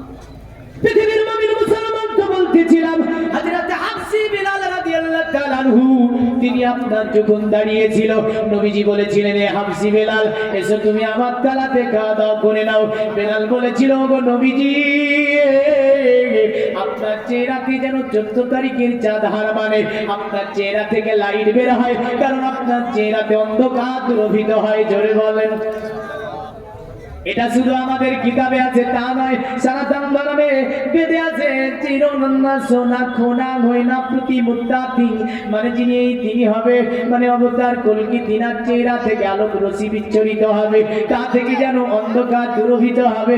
বেলাল এই কথাটাই বলেছিল, ওগো নবীজি, আপনার চেহারাতে 14 তারিখের চাঁদ হার মেনে যায়, আর আমি বেলাল কালো কুৎসিত চেহারার মানব, তবু আমি উমাইয়া বিন খালফের বাড়িতে গোলাম ছিলাম। ওগো নবীজি, আপনার তালাতে একসঙ্গে বসে আমি খাবার খেতে পারবো না। আমার নবী বলে, বেলাল, ওগো বেলাল, তোমাকে তো আমি নিজেই ডাকছি, একই সঙ্গে বসে আমি খাবার খাবো। আল্লাহর নবীকে বেলাল বলে, নবীজি, আপনি পৃথিবীতে কোনো বাচ্চা নন, আপনি পৃথিবীতে কোনো জ্যোতিষী মনোঋষি নন, আপনি পৃথিবীতে কোনো সাধক গণক নন, কারণ নিঃসন্দেহে আপনি আল্লাহর পয়গম্বর। আল্লাহর পয়গম্বর ছাড়া এমন সুন্দর চরিত্র কেউ দেখাতে পারে না। বেলাল দাঁড়িয়ে বলে, ওগো নবীজি, আজকে আপনার সঙ্গে আমি খাবার খেতে পারবো না। আমার নবী বলে, কেন বেলাল, তুমি কি মনে করছো আমি নবীজি তোমারে চালাকি করছি? বেলাল বলে, না ইয়া রাসূলুল্লাহ, আমি জানতে পেরেছি আপনি আমারে ডাকছেন, কিন্তু নবীজি, ওগো নবীজি, আমি বেলাল আজকে রোজা রেখেছি, আমি বেলাল আজকে রোজায় আছি। আমার নবী মুচকি হেসে বলে, এ বেলাল, আমি জানি তুমি রোজা রেখেছো, তবে আমি নবীজি তোমাকে একটা ভবিষ্যৎবাণী শোনাবো, তোমাকে একটা ভবিষ্যৎবাণী জানাবো। বেলাল বলে, নবীজি, এমন কি ভবিষ্যৎবাণী? বলে, ওগো বেলাল, হাফসি বেলাল, শোনো, তুমি যখন আমার ঘরে প্রবেশ করলে, ফেরেশতা জিবরিল আমিন আমাকে মুচকি হেসে জানিয়ে দেয়, ওগো নবীজি, আপনার সাহাবী বেলাল যেন রোজায় আছে। ইয়া রাসূলুল্লাহ, আর আল্লাহ আমাকে বলে, বেলালের জন্য ইফতারিটা ঠিক করে জান্নাতে রাখো। এই জোরে বলবেন না? বেলাল দুনিয়াতে রোজা রেখেছে, আর আল্লাহ ফেরেশতাকে বলে, ইফতারিটা ঠিক করে জান্নাতে রাখো। কারণ কি? বেলাল রোজা রেখে যান, নবী বেলালকে খাবারের কথা বলবে, এই কথাটা নবী বলে দেবে বেলাল। বেলালকে বলে, নবীজি, বেলাল, তুমি রোজা রেখেছো, তাহলে আমার সঙ্গে তো খাওয়া হবে না, কারণ তুমি রোজাদার যেহেতু। ওগো বেলাল, শুনে রেখে দাও, তবে আজকের যে ইফতারিটা তোমার জন্য জান্নাতে, আমি রাসূল যেহেতু তোমাকে আজকে আমার সঙ্গে বসে খাওয়াতে পারলাম না, তবে নবী, আমি তোমাকে ভবিষ্যৎবাণী দিলাম, সুন্দর করে জান্নাতুল ফিরদাউসে তোমার জন্য ইফতারিকে ফিট করে আল্লাহ রেখে দিয়েছে। এ বেলাল, তুমি জান্নাতে যাবার পরে, ওগো বেলাল, তুমি ওই খাবার দেখতে পাবে, এমন করে তুমি ভক্ষণ করে নিও। পৃথিবীর মুমিন মুসলমান কে ছিল? বেলাল হাফসি। আপনি কি জানেন, আল্লাহর নবী যাকে দুনিয়ার জমিনে জান্নাতের সার্টিফিকেট দিয়েছিলেন, এমন একজন সাহাবীর নাম ছিল হাফসি বেলাল। অনেক ঘটনা শুনেছেন হাফসি বেলাল সম্পর্কে, তবে বলে দিয়ে যায়, হ্যাঁ, নবীজি এবার জান্নাতের কথা বলছেন বেলালকে। কিসের কথা? আচ্ছা, আমরা এখানে যতজন আছেন, কেউ জাহান্নামে যাবেন? যাবেন কেউ? কেউ যাবে না। আচ্ছা, কে কে জাহান্নামে যাবেন একটু হাত তুলেন তো দেখি। একজনও তুলেনি, দেখেছেন চালাক আছে। শুধু এখানে নয়, কীর্তন হয় যেখানে সেখানে গিয়ে বলবেন কে কে নরকে যাবে হাত তুলো, তুলবে কেউ? হ্যাঁ, যেখানে গানা হয় ওই গানার জায়গায় গিয়ে বলবেন কে কে নরকে যাবে হাত তুলো, তো কেউ তুলবে? হ্যাঁ, তুলবে না। বোঝা গেল জান্নাতে মানে নরকে জাহান্নামে কেউ যেতে চায় না, সে গানা করুক মদ্যপান করুক যে ধর্মেরই হোক না কেন। সকলের একটাই আশা, কোথায় যাবে? কোথায় যাবে? জান্নাতে যাবে। জান্নাতে সকলের আশাই হচ্ছে আমি জান্নাতে যাব। দুনিয়ার মুমিন মুসলমান, নবীজির দরবারে সাহাবী বসে আছে। বেলাল নবীজি আমার সাহাবীর দিকে তাকিয়ে বলছে, এ বেলাল, তোমাকে আমি একটা ভবিষ্যৎবাণী দেব। ইয়া বেলালু ফাতাফানা বিকা বাইনা ইয়াদিয়াল জান্নাত। এ বেলাল, আমি নবীজি তোমার পায়ের জুতার আওয়াজ জান্নাতে আমি শুনতে পেয়েছি। আর এ বলে নবী হাম জৈসা বাসার নবী, আমার মতোই একটা মানুষ। আচ্ছা, এই যে জালসাটা হচ্ছে এখানে, বলেন গতকাল কেউ শুনতে পেয়েছে? পেয়েছে? আগামীকাল পাবে? কেউ পাবে না। এটা সোশ্যাল মিডিয়া আপলোড হয়ে যাবে, আগামীকাল বসে শুনতে পাবেন আপনি। হ্যাঁ, কিন্তু গতকালকে কেউ শুনতে পাবে? পেয়েছে? পাবে না। আগামীকাল যে জালসাটা আছে ওই জালসাটা কেউ যদি আজকে শুনবো বলে সোশ্যাল মিডিয়াতে পাবে? ওই জালসাই তো হয়নি, তো কি করে সোশ্যাল মিডিয়ায় পাবে? বোঝা গেল যে জিনিস হয়নি সেই জিনিস শোনা সম্ভব নয়। কিন্তু নবী বলছে, ইয়া বেলালু ফাতাফানা লিকা বাইনা ইয়াদিয়াল জান্নাত। এ বেলাল, তুমি জান্নাতে যাবার সময় যে আওয়াজটা হবে ওই আওয়াজটা আমি নবীজি মেরাজের রাত্রি শুনেছি। জোরে বলেন সুবহানাল্লাহ। এখনো হয়নি আওয়াজ, নবীজি শুনে নিয়েছে। বুঝা গেল যে আওয়াজ হয়নি, হবে এমন আওয়াজ রাসূলুল্লাহকে শুনিয়েছে আমার আল্লাহ। যা হয়নি হবে এমন জিনিস আমার আল্লাহ রাসূলুল্লাহকে দেখিয়েছেন। যা হয়নি হবে এমন জিনিস আমার আল্লাহ পাক আমার রাসূলুল্লাহকে জানিয়েছেন। জোরে বলেন সুবহানাল্লাহ। এটা নবীজি বলেছেন, আমি যা দেখতে পাই তা তোমরা দেখতে পাও না, আমি যা শুনতে পাই তা তোমরা শুনতে পাও না। আমি যা দেখতে পাই তা যদি তোমরা দেখতে পেতে দুনিয়ার জ্ঞানকে হারিয়ে পাগল হয়ে যেতে। আমি যা শুনতে পাই তা তোমরা যদি শুনতে পেতে তোমরা বধির হয়ে যেতে, তোমরা শ্রবণ শক্তিকে হারিয়ে ফেলতে। শোনো, আমি রাসূলুল্লাহ সাল্লাল্লাহু আলাইহি সাল্লাম ওই সিজ্জিনের মধ্যে যে আওয়াজটা হয় আমি নবীজি দুনিয়া থেকে শুনতে পাই। শুধু তাই নয়, সিদরাতুল মুনতাহাতে সিদরাতুল মামুরের উপরে যখন ফেরেশতারা নামাজে বলে সুবহানা রাব্বিয়াল কুদ্দুস, আমি নবীজি দুনিয়ার জমিন থেকে আওয়াজ শুনতে পাই। শুধু তাই নয়, আরশ বহনকারী ফেরেশতারা যখন ওই আরশকে হিলাল দেয়, ওই আরশের অতএব ওই যে থম থেকে আরশ থেকে যে আওয়াজটা আসে আমি নবীজি দুনিয়া থেকে শুনতে পাই। জোরে বলেন সুবহানাল্লাহ। নবীজি বলে শুধু তাই নয়, সিদরাতুল মুনতাহার পাশে যে উটগুলো হেঁটে যায় যার পায়ের খিটখিটানি আমি নবীজি দুনিয়ার জমিন থেকে শুনতে পাই। জোরে বলবেন না? তাহলে নবী যা শুনতে পাই আমরা পাবো? নবী যা দেখতে পাই আমরা পাবো না। বুঝা গেল নবীজি বলছে, ইয়া বেলালু ফাতাফানা লিকা বাইনা ইয়াদিয়াল জান্নাত। বেলাল, তুমি বলো জান্নাতে তোমার পায়ের আওয়াজ শুনতে পেয়েছি। আচ্ছা বলেন তো সবচেয়ে বড় জান্নাত কোনটা? এই বলেন, সবচেয়ে বড় জান্নাত কোনটা জানেন না? জান্নাতুল ফিরদাউস। সূরা আলে ইমরানে বলছে জান্নাতুল ফিরদাউসে গেলে পাঁচটা জিনিস লাগবে। কটা জিনিস লাগবে? এই পাঁচটা জিনিস বলে দেবো। সূরা যেহেতু কেউ বললেন না যে জাহান্নামে যাবো, তা সবারই বলছে জান্নাতে যাবো। তো বড় জান্নাতের নাম হচ্ছে জান্নাতুল ফিরদাউস। সূরা আলে ইমরান বলছে পাঁচটা জিনিস যদি থাকে তাহলে আমি তাকে জান্নাতুল ফিরদাউস দেব। এই পাঁচটা জিনিস বলবো, তবে পাঁচজন ভাইকে কিছু নেব। হ্যাঁ, ভাবছেন যেহেতু সস্তা পেয়ে যাবো না, কিছু নিতে হলে কিছু দিতে হয় না? দিতে হয় না গো? কিছু নিতে হলে কিছু দিতে হয়। তো পাঁচজন ভাই 500 করে টাকা একটু চটচট করে দিয়ে দেন তিনি। ওই জান্নাতুল ফিরদাউসে থাকার জন্য পাঁচটা জিনিসের দরকার আছে, আমি পরস্পর একটা একটা করে বলে দেব। পাঁচজন ভাই আমার নাই, 500 খান করে টাকা দেবে। সুবহানাল্লাহ সুবহানাল্লাহ। এই দেখেন একজন 500 টাকা পাঠিয়ে দিয়েছে আল্লাহ। এই দানকে আপনি কবুল করুন। আরো চারজন বাকি, একটা বলে দেব, তবে একটাতেও তো এসেছে। এই দেখেন আর একজন এসেছে 500 টাকা দিয়ে, দুইজন এসেছে, দুটি আর তিনটি বাকি আছে বাপ। কারণ জান্নাতুল ফেরদাউসে যাওয়ার জন্য 5টা জিনিস আমার আল্লাহ বলে যদি থাকে আমি তাকে দেব, আর যদি 5টার মধ্যে না থাকে আমি আল্লাহ তাকে জান্নাতুল ফেরদাউস দেব না। 1 নম্বরে আমার আল্লাহ বলছেন, 1 নাম্বার হচ্ছে সত্যবাদী হতে হবে। কি হতে হবে? সুবহানাল্লাহ। দেখেন আরেকটা হয়েছে গিয়েছে 3টি, আর 2টি ভাইকে দেখবো মাত্র 500 খান করে টাকা। জান্নাতুল ফিরদাউসের আপনার আশা, এমন করে জান্নাতুল ফিরদাউসে থাকার বিষয় যদি আপনি শুনতে চান, এই দেখেন 4টি হয়ে গেছে।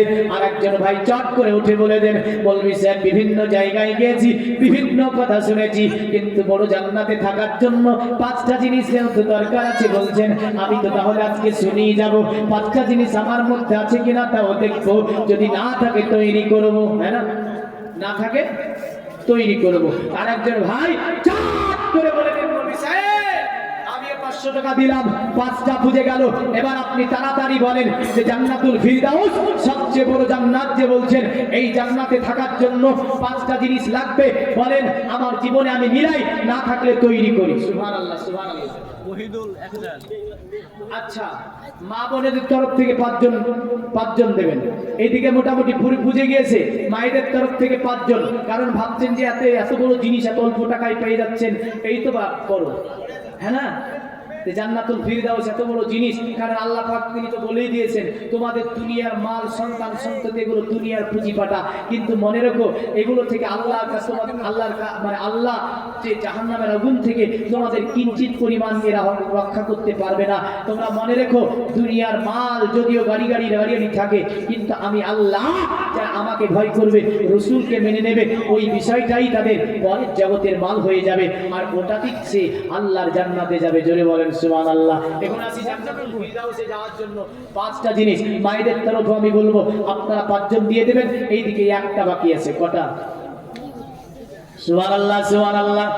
এই দেখেন ভাই আমার বলছে বাকি রাখবো না, কেন বাকি থাকবে বুঝিয়ে দেব। 500 টাকা বের করে বলছে, এই দেখেন নিয়ে এসেছে। সুবহানাল্লাহ, বুঝে গিয়েছে। দেখেন 5জন 500 টাকা করে, আমি জানি না মায়েদের তরফে গিয়েছে, মা বোন আপনারাও বুঝিয়ে দেবেন 500 করে 5জন, কারণ এটাই আপনার থেকে যাবে। এবার বলতে লাগি কটা জিনিস মিলিয়ে নেবেন মধ্যখানে আপনার মধ্যে আছে কিনা, কারণ আপনার মধ্যে যদি না থাকে তৈরি করে নেবেন। এটা আমার আল্লাহ পাক সুন্দরভাবে তিনি কথাগুলো বলেছেন। একটু দুরূদ পড়েন, ইনশাআল্লাহ কোরআন বার করে দেখিয়ে দেব। আল্লাহ হুম্মা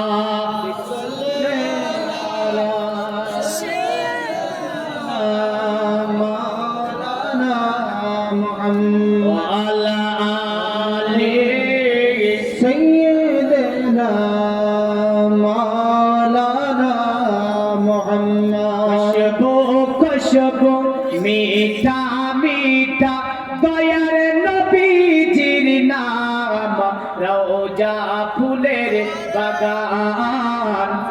সুবহানাল্লাহ, নারায়ে তাকবীর, নারায়ে রিসালাত, ইয়া রাসূলুল্লাহ, দ্বীন ইসলাম, নারায়ে তাকবীর,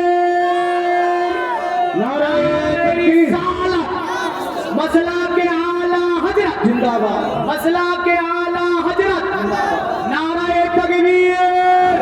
মুফতি মাওলানা মোহাম্মদ আমজাদ হোসেন সিমনানি সাহেব জিন্দাবাদ, নারায়ে তাকবীর, আল্লাহু আকবার, নারায়ে রিসালাত, রাসূলুল্লাহ। মাশাআল্লাহ, আলহামদুলিল্লাহ। যাক, এবার তাহলে দেখেন 5টা জিনিস আমি বলেছিলাম, কটা? 5টা। আমার আল্লাহ পাক সুন্দরভাবে বলছে, দেখেন الصابرين والصادقين والقانتين والمنفقين والمستغفرين بالأسحار। আমার আল্লাহ বলছে জান্নাতুল ফিরদাউসের বর্ণনাটা আগে দিয়ে দিয়েছে, বললেন যে জান্নাতুল ফিরদাউস যাওয়ার জন্য দুনিয়ার মাল এই সমস্ত বর্ণনা এখানে আছে। অতঃপর আল্লাহ বলে 5টা জিনিস লাগবে। একটার নাম হচ্ছে যারা ধৈর্যশীল হবে, সাবিরিন ধৈর্যশীল হবে। জোরে বলেন। অতঃপর আল্লাহ বলে আস-সাদিকিন, তারা সত্যবাদী হবে, সৎপরায়ণ হবে। অতঃপর আল্লাহ বলে আল-কানিতিন, তারা শিষ্টাচার হবে। শিষ্টাচার বুঝেন? হ্যাঁ, ছোট্ট করে ডান হাতে পানি পান করা, বাচ্চা বাম হাতে পানি পান করছে, বলবেন ডান হাতে পানি পান করতে হবে। এমন করে বাচ্চাকে বিভিন্ন শিষ্টাচার মা এখন করে বাবা উস্তাদ থেকে শেখানো হয়, বিভিন্ন আদাব ইহতারাম গুলোকে। আবার আল্লাহ বলছে তারা শিষ্টাচার হবে, আল মুনফিকিন, এবং তারা আল্লাহর রাস্তায় ব্যয়কারী হবে। জোরে বলেন। এই কটা হলো? কটা হলো? তিনটা হলো। চারটে কোথায়? হ্যাঁ, চারটে। কটা হলো? চারটে। অতঃপর আমার আল্লাহ বলছে ওয়াল মুস্তাগফিরিনা বিল আসহার, এবং তারা রাত্রি শেষ অংশে ইস্তিগফারকারী হবে। জোরে বলেন। মানে রাত্রে শেষ অংশে আল্লাহর কাছে প্রার্থনা করে বলবে, আল্লাহ তুমি আমারে ক্ষমা করে দাও, তুমি আমারে ক্ষমা করে দাও, তুমি আমারে মাফ করে দাও। বুঝা গেল রাত্রি শেষ অংশের দোয়া আল্লাহ কবুল করে থাকে। এই পাঁচটা জিনিস যদি কারোর মধ্যে থাকে, ওই ব্যক্তি জান্নাতুল ফিরদাউস লাভ করিবে। জোরে বলেন সুবহানাল্লাহ। আল্লাহ